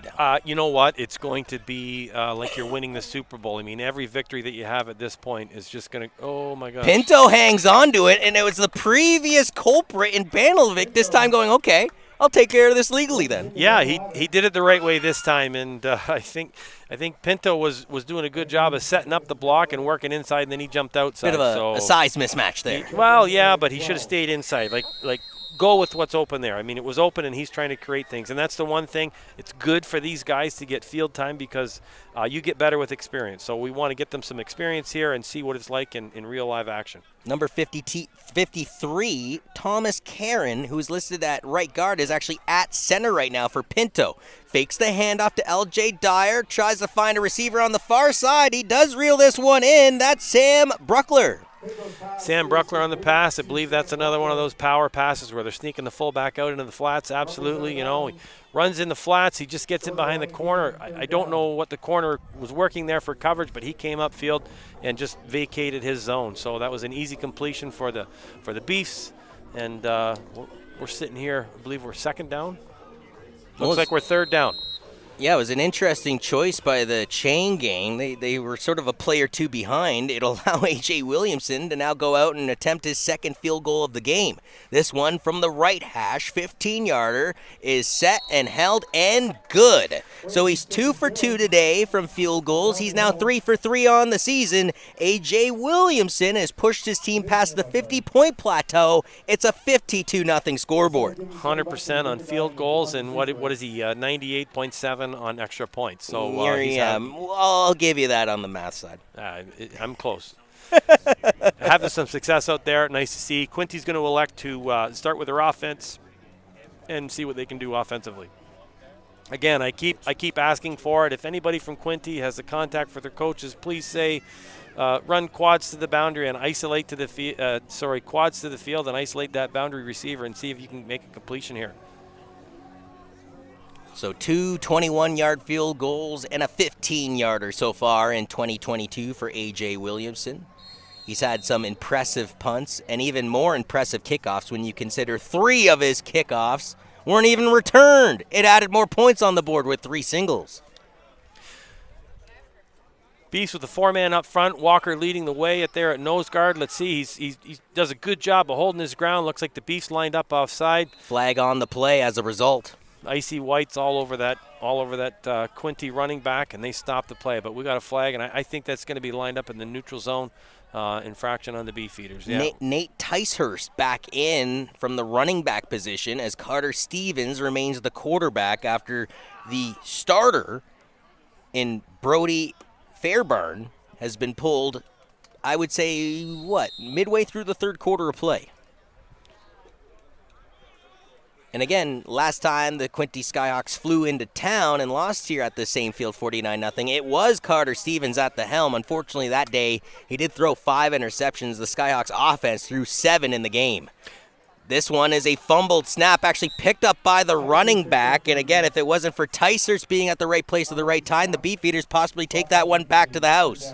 Yeah, I think this is one of those opportunities where, hey, nothing's happening with the starting quarterback. Let's go to the backup and let's see if we can make things happen. It's nothing against what the starter was able to do today. The Beefeaters were all over him. I mean, they were sending pressure, and there's not much that he could do. So Stevens has had to deal with some quirky snaps, too, in the second half. Yeah, I don't know if Quinte has changed the snapper or what's going on there, but absolutely. One was high and one was off to the left there, and that's tough to handle. 52, Riley Love is the backup center, and he is at the helm right now as far as the depth chart's concerned. This deflects off the intended target in Jack Kelly. They really needed that one on third down. Yeah, Carter needs to be a little bit more comfortable in the pocket. He's getting a little bit anxious, bouncing around on his feet, and really trying to feather that ball, and he's got to just put his feet in the ground and hammer that ball in the middle of the field because he had a receiver open, and that should have been a completion for a first down. That's a tough pill to swallow. That is number 9964. Yeah, that's a tough one. We got the 50-50 drawn out. Johnny, you want to check your tickets and see if we won? Because remember, you said you would buy wings and Oh, okay. I thought it was you that was buying. wings and Whoppers after the game is what I remember. And Whoppers, Wings my and word. Whoppers after the game. I get flame broiled meat, which you don't think is. I don't think it's flame. I think at one point it's flame broiled and then it's heated up when it gets to that store. Oh my gosh, we had a rough snap here for the punter. Good job getting it off. He sets it nice and high and. Well, you mentioned it earlier. He's been the one bright spot on the Skyhawks. If it wasn't for his efforts of his right leg, this could be a far bigger differential on the board than 52-0. And I actually was wrong. The stick gain already had third. That was the third down play, which obviously brought up the punt. But regardless of how you want to use your grammar, with 10:17 remaining in the fourth quarter, the Beefeaters go back onto the field, and I believe they're going to stick with Pinto on this upcoming drive. Remember, we've already seen Ethan Chambers run for 2 touchdowns and dominate the first half of action to a 44-0 scoreboard. Then we saw Mackey in at the helm for a while. Now we switch back to Pinto, who we saw glimpses of in the short yardage situations. Yeah, I think this is a good opportunity just to get some completions out there. I mean, he is the backup, but they offer different things. Pinto comes from an option style quarterbacking, whereas Mackey is more of a drop back kind of passer. So it allows Coach Snyder to see what they're both best at game, and they needed to use one of these guys. They need to know what they're going to be able to call offensively. Kyler DeJean was in on the catch that last affair, being brought down by Jacoby Dillon.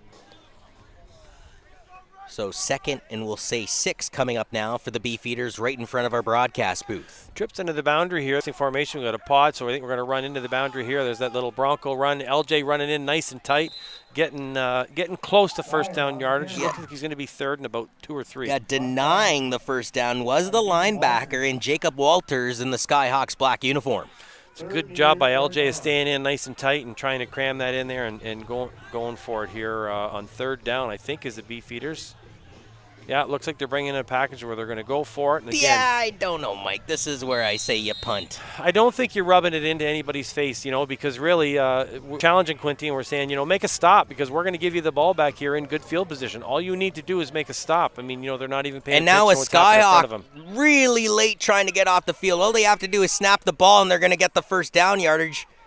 They did flag, regardless of all the theatrics I was referring to. It looks like Dyer has picked up a first down regardless. But we got a holding on the Beefs there, and I think that's one of those situations where nobody really knew what was going on the Quinte sideline. But before the ball was even snapped, Liam Carnigal hadn't even gotten off the field. Well, because Liam knew that they were going for it on third down, and the fella that came on, I believe it was number 1, Matt McDonald, was going out there to return punts, but the Beefeaters weren't punting.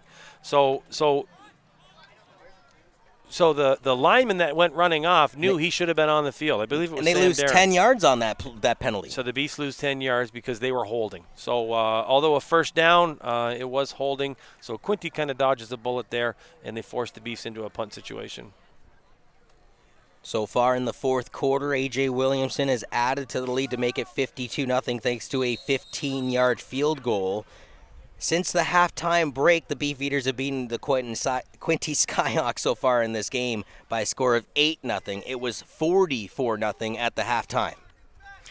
Yeah, Quinte's got 11 up, and we got a nice boomer here. It's getting there hard and fast. Matt McDonald went back to try and get it. Now it's going right towards the Beefeaters. That's not enough yards given. And I don't know if they've adopted that in the CJFL. That should be 15 yards, no? Well, that's going to be 15 yards because it hit one of the Beefeaters on the feet. I mean, he was trying to get out of the way, but it did contact him. He made contact with the ball, so that's a no yard. That's an easy one. Talk about being bailed out was Matt McDonald. Not only did he get beaten once on the fact that the ball was booted well over his head, technically got beaten twice because the ricochet came back over his head a second time, although the English on the ball bailed him out from his punter as it went off of a Beefeater, costing them yards. Yeah, that's a tough ball to catch there. I mean, it got there so hard, so quick, and it was over his head. So, that's the one thing in Canada. If you're going to put one guy back, he better be solid on all returns. And there's situations where I think you want 1 back, and there's situations where I think you want 2 back, maybe even 3 back. Right? You want guys out there that can recover. And the way Quinte covers the punts, there's nothing wrong with putting 3 back there down and trying to get some field position on the punt return. Carter Stevens back at the helm, gives it off to Ringette, but unfortunately nowhere to go. In on the tackle is number 59 for the Beefeaters, Javar Roberts. Yeah, that's first down, Johnny. So what do you think the defensive coordinator's calling over on the Beef sideline? He's calling run all the way, and he's saying let's send the house and let's stop him now. So this is the only encounter of the regular season between the London Beefeaters and the Quinte Skyhawks. As I was mentioning, a 42-14 victory in the season opener over the Ottawa Sooners last week in the capital of the nation. They're going to see the Sooners at home. That'll take place on September 24th live on BEEFSTV. And throughout the season, they're going to see the Hamilton Hurricanes twice, Sooners twice, Fratman twice, but only see the Quinte Skyhawks once, and the Grizzlies next week on the road once of the GTA. Yeah, that's a fair season for the Beefs. You know, they're going to be running the gauntlet. They kind of warm up as they go along with that's who a they're tough playing. schedule, though, when you consider you play the Sooners twice, Hurricanes twice, and Fratman twice. The Hurricanes, again, are a pretty strong program, and the Fratman, I believe, are the OFC team to beat, despite the fact the Beefeaters are your 2-time OFC defending champions. Well, I'm going to go with the Beefeaters as the team to beat. They're just a different style offense. They're, you know, they want to be big and they want to be mean and they want to wear you down. Whereas I think St. Clair wants to throw that ball. They want to air the ball out. They want to rely on those big plays. And it's tough to win playoff games relying on those big plays. You want to have a consistent offense that's going to drive the ball down the field.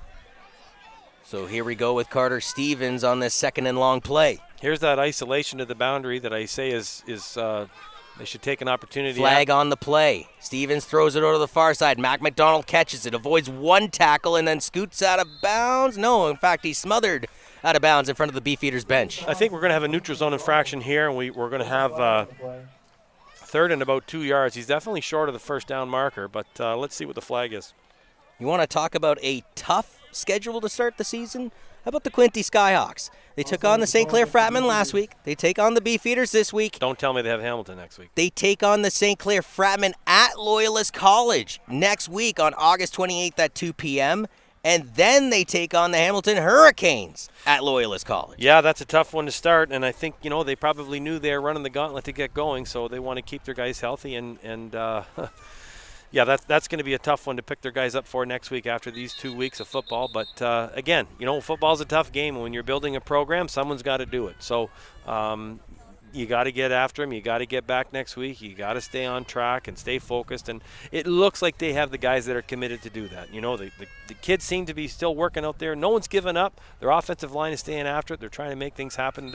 They're doing it the right way. So earlier today, the Ottawa Sooners took on the GTA Grizzlies. Later on this evening, in fact, they just kicked off. It is the Hamilton Hurricanes taking on the St. Clair Fratman.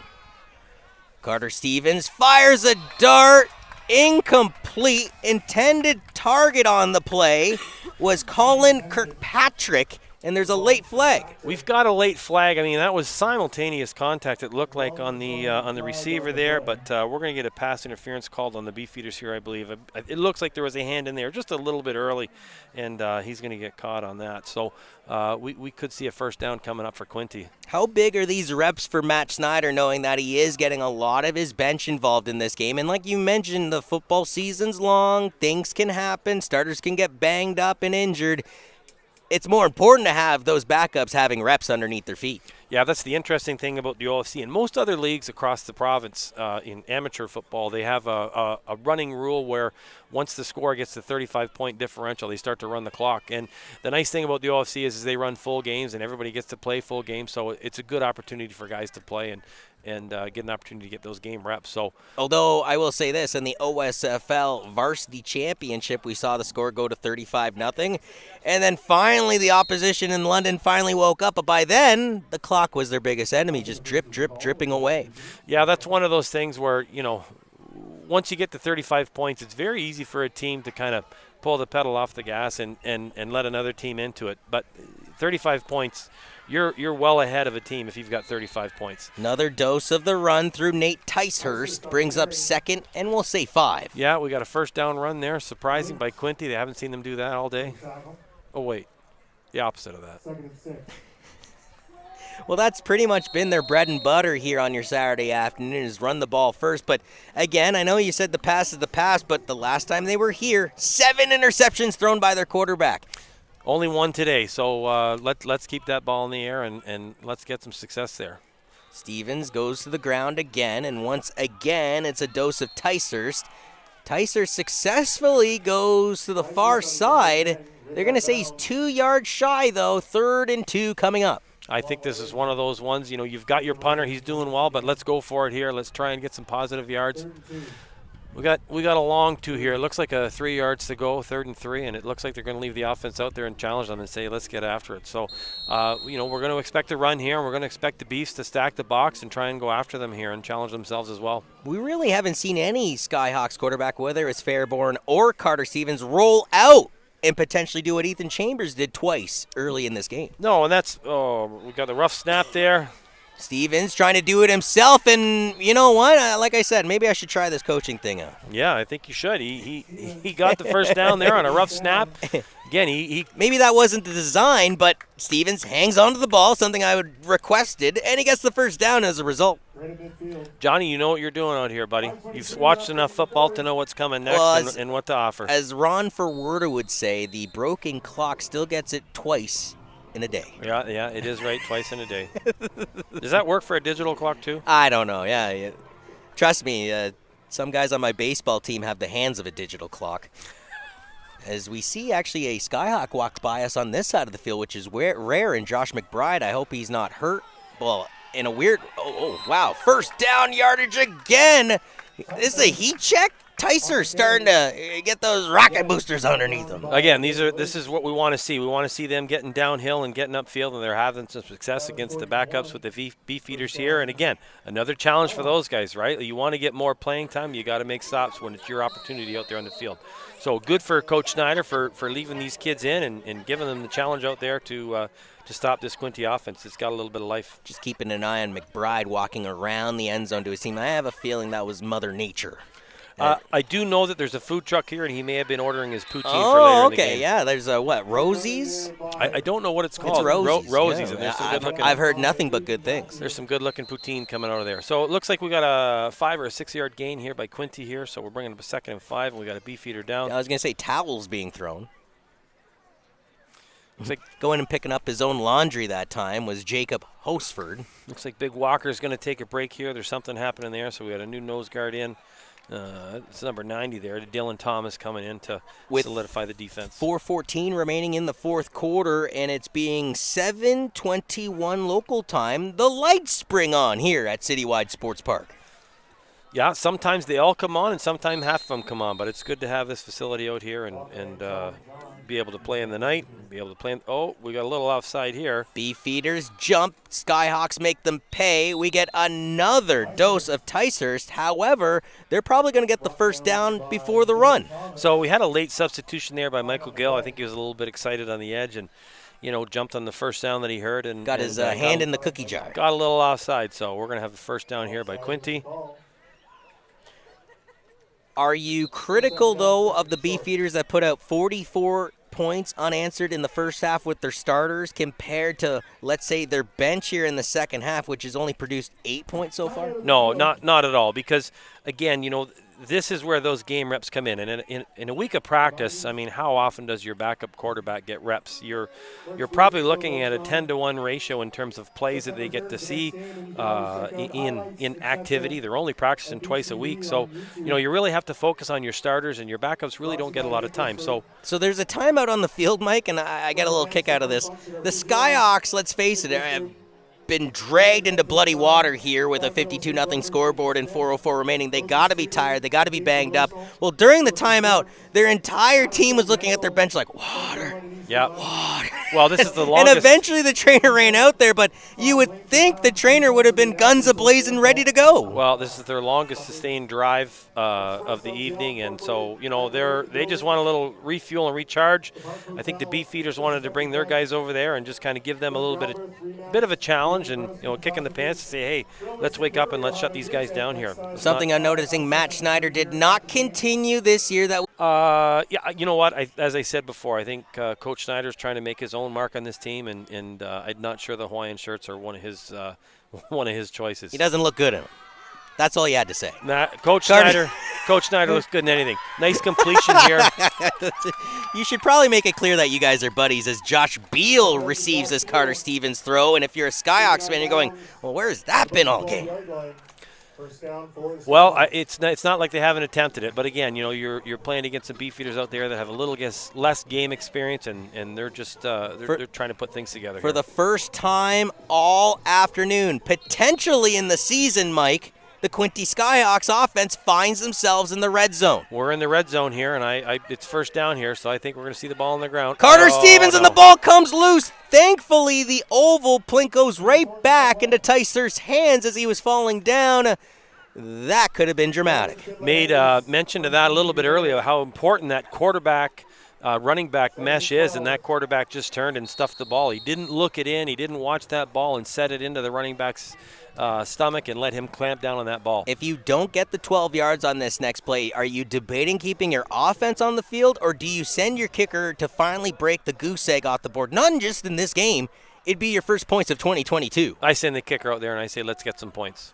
Stevens in the gun. Has two to his right side. Fires it over to the right side. This ball is caught. Trying to fight towards that pylon. He'll be denied by two Beefeaters, including Kyle Shea, but not for a lack of effort by the Quinte Skyhawks receiver in Jack Kelly. It's pretty much been Kelly and McDonald as far as the aerial assaults, both from the starting quarterback in Fairborn and now here in the reliever, if you will, in Carter Stevens. Yeah, we have a 3rd and 5 situation here, and I think this is one of those ones where, as a sideline, you'll want to see your offense score a touchdown. So they're not looking at the kicker. Wow. And this is a good thing. I think this is, as a team, this is an opportunity to build your team, right? I mean, they all looked at it Quads and said, no, to the let's left. do it. Stevens Got pump it. faking, fires it over the top. Touchdown Skyhawks. Matt McDonald receives the dart from Carter Stevens. It's the first points of the game for the Skyhawks. It's the first points of 2022.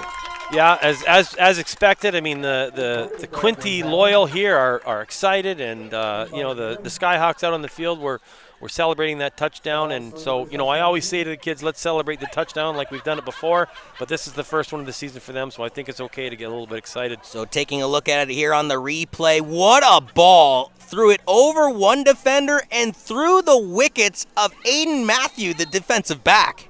Yeah, it looks like the linebacker bit a little bit on the run and just didn't keep going into his drop, and that ball got caught right behind him. So for the first time all game long, their kicker's going to have a chance to put some points on the board. Little bit of confusion here. It doesn't look like Quinte's been able to run this team at all this year, so nobody's really sure where to go here. So we've got a wing on the edge there. He's set now. Now he knows where he's going. Matt McDonald, who caught the touchdown pass, goes out there to set the ball down for his kicker, as Swain has it blocked. So unfortunately, Swain has his PAT go for naught, and it remains 6 points on the board for the Quinte Skyhawks. However, you can't take it away from them. A 7-yard laser beam fired by Carter Stevens into the hands of Matt McDonald breaks the goose egg off the board, not just in week 2 of competition here against the Beefeaters, but it's their first points of the 2022 OFC season. Yeah, big points for them, and I know they're going to be excited about that, and that's one of those ones on the bus ride home. This makes it a little bit better when you stop and pull over and grab your Whopper. Another Whopper reference. Well, there is a Burger King right down the road, so it just gives you a little bit of jump in your step, right? I mean, you've come Absolutely. out, and are you winning the second half now? I'm not sure you're winning the second half, but you're certainly having now, some Mr. success here. Stenning, do you recall before we went on the air and we started having a little chatter of a final score? Do you remember what I said? No, you are going to have to, but I know you're going to tell me. What did you say? I said it was going to be 50-7. I said 52-6, so. This guy. I don't know if I can handle this guy for another broadcast. No, I can. You're doing a great job, Mike. I appreciate you coming out. No, Johnny, you had the score all nailed in. I said it was going to be in the 40s, and you said in the 50s. So I thought you said call. 60s. I thought they're going to pump. Did I say 60s? I thought I said 40. Oh, okay. I thought I said Quinte was going to get 40. No, I'm just joking with you.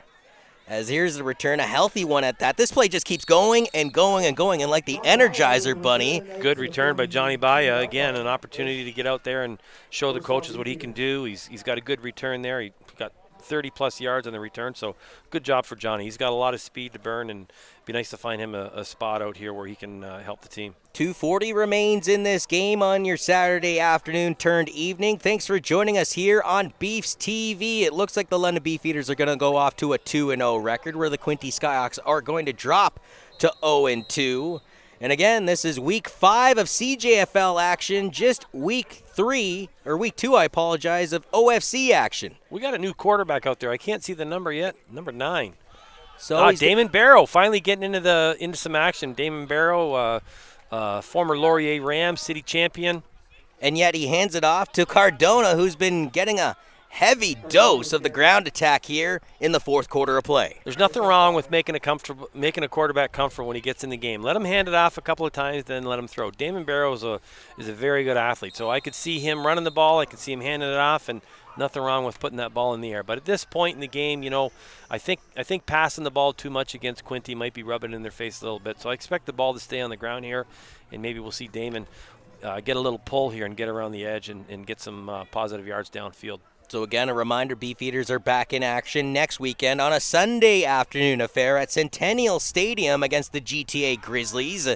As this is actually a laser thrown down the field. Oh, it could have been intercepted by Burke Erickson off the oven mitts. Again, that's the pass that I talked about earlier. He's on the far right hash, and he's trying to throw it all the way to the left boundary. Trying to find Kyler DeJean. That's a tough pass for any quarterback in Canada. It just hangs and hangs and hangs up there and gets stuck in the wind, and it's a whole nother atmosphere up there. So tough pass for him. I'm not sure that's one that Coach Schneider would want as his first read, but yeah, he gave it a shot. But as you said, if they run the ball there, not only do you seem a little more sportsmanlike, but you also have the clock continue to move. It's stuck at 2:05 right now. Yeah, that's the run game helps with the clock, right? You want to wear that clock down, and you want to eat up as much as you can so that Quinte doesn't get much time with the ball. I see one Skyhawk back in Matt McDonald, and he's all the way far to the right side as now a flag is being thrown. Is this a time count violation against the Beefeaters? No, what we have here is we have a bunch of guys that are in positions that they're not sure about. So Coach Schneider asked one of the guys to jump offside so that they could straighten out their special teams and figure out who's on the field. Took a penalty so they didn't have to burn a timeout. And this is one of those scenarios where you have to be prepared for in a game that's meaningful. You might be reserving your timeouts, and you need something to stop the clock, and so you gotta take Seems the like 5 yards. a Bill Belichick move to spite your nose to save your face. It's called situational football. It's just awareness of where you're at and what's important, and so they're practicing situational awareness. I mean, not only are the players getting game time experience, so are the coaches. I mean, you're going to stay intense for the whole game and be prepared. We're focused on Cincinnati. You get that reference? I get that reference. We got a nice punt. And it was a different I apologize. It still is A.J. Williamson. In fact, he's the one going all the way down there. No, that was... It's not 38. It's 28 on the kick. Leo Centino getting in on the boot. Well, good job getting downfield. I mean, he looks like someone that can cover some kicks. I mean, he punted it. And can he catch it himself? I mean... but different kicker. Pretty much the same beautiful punt. Nice punt. Nice high spiral. So... good to have two kickers like that in your on your sideline, and you can always rely on one of them. 1:53 remains from Citywide Sports Park on your Saturday evening here in Week 2 of OFC action, Week 5 of CJFL action if you're joining us from around the beautiful nation of Canada. Same group coming out here on the defense, so, again, Coach Schneider challenging his players to say, they scored on you last time, let's get a stop here. So Ticehurst goes in on the carry. He'll eventually be brought down. I have it. Michael Gill is number 75. They said he wasn't going to play in this game according to the depth chart. No, he was okay. I mean, they were a scratch, but he's okay. Michael Gill made the play there. He's also the one that had the late substitution last series and jumped offside. So good to see that he's making up for that. So normally I would say time is of the essence, but when you're trailing by 46 points, maybe not so much. 3 options to the right side. We get another dose of Ticehurst. Ticehurst bounces off of a couple tackles, fighting his way towards a first down marker, and I believe he's got it. Yeah, it looks like they're spotting him positive of the first down here, so good. good effort by him. I think Coach Schneider's going to watch the film on this, and he's going to say we need some form tackling. And right? you mentioned it earlier on the Matt McDonald 7-yard TD that, hey, the fans that drove all the way down, and that's not a short trip either, started to get loud and proud, which is an awesome thing to see. The fans are still getting loud. I heard the fans scream out, "First down, Skyhawks." Heck yeah. You're here to support your kids again. Another snap rough goes snap. over the heads. Recovering it, though, are the Skyhawks. There's Michael Gill in the backfield, trying to create some havoc back there. Tough snap. We were able to jump on it, but again, you have a positive first down, and now all of a sudden you're sitting in 2nd and 25 again. It sounds silly because obviously it's 52-6. There's a lot of things you're going to want to work on going into your next game, but the snaps is something I would want to secure if I was the Skyhawks, because they do have quality weapons offensively. They just need to have a popular formula in order to get it done. Yeah, I think if I were coaching Quinte right now, I'd make sure that we spend a lot of time with the snap, and that's the one thing that you have when you're in the gun. And you're snapping it, that ball sometimes. Pocket collapses on Carter Stevens, and it is Michael Gill. Yeah, he's more than okay in on the sack. Michael Gill's getting after it. But again, to get back to that snap, it's important. That's your battery, right? That's your pitcher-catcher. And if you're not having success there, you can't have success anywhere on the offense. So if your quarterback's trying to feel around for the ball, it's tough. You're better to get him up, get him under center, and put the ball in his hands and let him start from there. So we got the punt team coming out.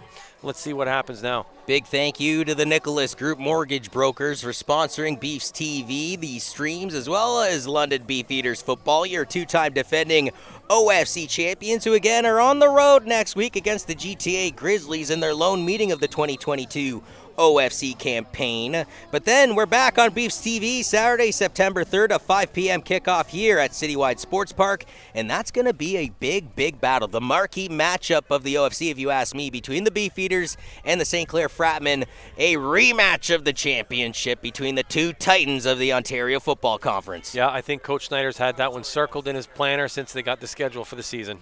This ball sort of got caught up in the air a little bit on a one-hop, eventually bringing it down is Nick McKenzie. They're going to say not enough yards was given. McKenzie eventually dragged down at the 43. Just 11 seconds left in this thrilling contest. Yeah, we just keep hanging on here, and that's sometimes where you start to wonder if that 35-point rule is important in the OFC. But, hey, we're all playing football here. They're 15-minute quarters. This has been some good football. Quinte's got some things that have been successful. They've been successful at. And so I think you can leave this game and say, hey, guys, we got our first point. We've had some success. Let's get into next week and let's see if we can score against St. Clair. Taz Van Bell did not have a record-breaking 99-yard run this year, but he did score 2 rushing touchdowns in the second quarter, one from the 10 yards and one from just 1 yard out. Got the victory formation by the Beefeaters. They're going to wear this one down to 0. And LJ Dyer set a Beefeaters record, starting the game off against the Ottawa Sooners with a 105-yard kick return, tying a 39-year record set by Mr. Bitts. Well, he had to settle for a 1-yard touchdown dance in the second quarter, and the final knee is set. Beefeaters win. Beefeaters win. They handle the Quinte Skyhawks 52-6 after having a 44-0 scoreboard at the halftime break. Your Beefeaters improved to 2-0 in 2022. The Skyhawks dropped to 0-2. Big win by the Beefs. Really impressed with what we saw in the first half there. Offense is clicking on all cylinders. They're able to run the ball. They're able to throw the ball. So Ethan Chambers, great job at quarterback. A double-headed monster in the backfield with Taz and LJ. That's something special to have. So I expect to see a great game in a couple of weeks. Looking forward to next week in Centennial Stadium. Nice little spot in Etobicoke there. But, let's not kid anybody. This is all about St. Clair and London right now, and I look forward to seeing that game in 2 weeks. As the greatest line in all of sports forms at midfield will go to the Nicholas Group Mortgage Brokers box score. It was Ethan Chambers breaking the goose eggs off the board back with 6:52 remaining in the first quarter with a rushing touchdown. He would add another rushing touchdown 3 minutes and 29 seconds later from 19 yards out to make it 14-0 after the first quarter of play. The second quarter was a dominant one for your London Beefeaters. Taz Van Bell with 2 rushing touchdowns, one with 9:31 remaining in the second quarter, the one coming just, almost 4 minutes later with 5:53 remaining before the half. LJ Dyer would add an 1-yard rushing touchdown, and to top it all off, Ethan Chambers would eventually throw a touchdown too. A 40-yard hookup with Nigel Morris. Not a bad day for Ethan Chambers. Only played one half of football. Threw a touchdown, no interceptions. He got his team the victory. And then we go into the second half. Offensively speaking, it was a much better half of play for the Quinte Skyhawks. A.J. Williamson would hit a 21-yard field goal, and they would concede a safety for a 5-0 scoreboard in the third quarter to bring it up to 49-0. A.J. Williamson's 15-yard field goal would make it 52-0, but finally, I told you I love an underdog story. With 2:42 remaining in the game, a 7-yard laser pass from Carter Stevens to Matt McDonald through double coverage. Although the PAT was blocked, it brings us to our 52-6 final. Mike, your final thoughts on this Week 2 of Ontario Football Conference action? Exciting win for the Beefeaters. Now I want to know what's going to happen in Quinte next week. Is there a quarterback controversy there? Do they go back to Brody? Do they stick with Carter? I mean, I think Brody had the opportunity for success early on. They both offer different things, but hey, really happy to be here today, Johnny, and see what Quinte's doing there. They're building a program. They're building something strong for football in Eastern Ontario. Great to see the Beefeaters come out with a win, and I'm looking forward to hear what's the song they sing after this game? Sweet Caroline? Oh, it's not Sweet Home Alabama like the London Junior Mustangs were doing. It's not Sweet Home Alabama, but it's sweet something. Sweet something. Sweet something. It's a sweet day to be a Beefeaters fan. They pull out the 52-6 victory. For Alex Schleihoff on camera, as well as Adam Melrose, our graphics producer, in Daniel Fitzgerald, and then Stephanie Melrose, our main producer, holding it down. For Mike Denning, I'm Jonathan Urbanowicz. 52-6. Beefs win. Beefs win.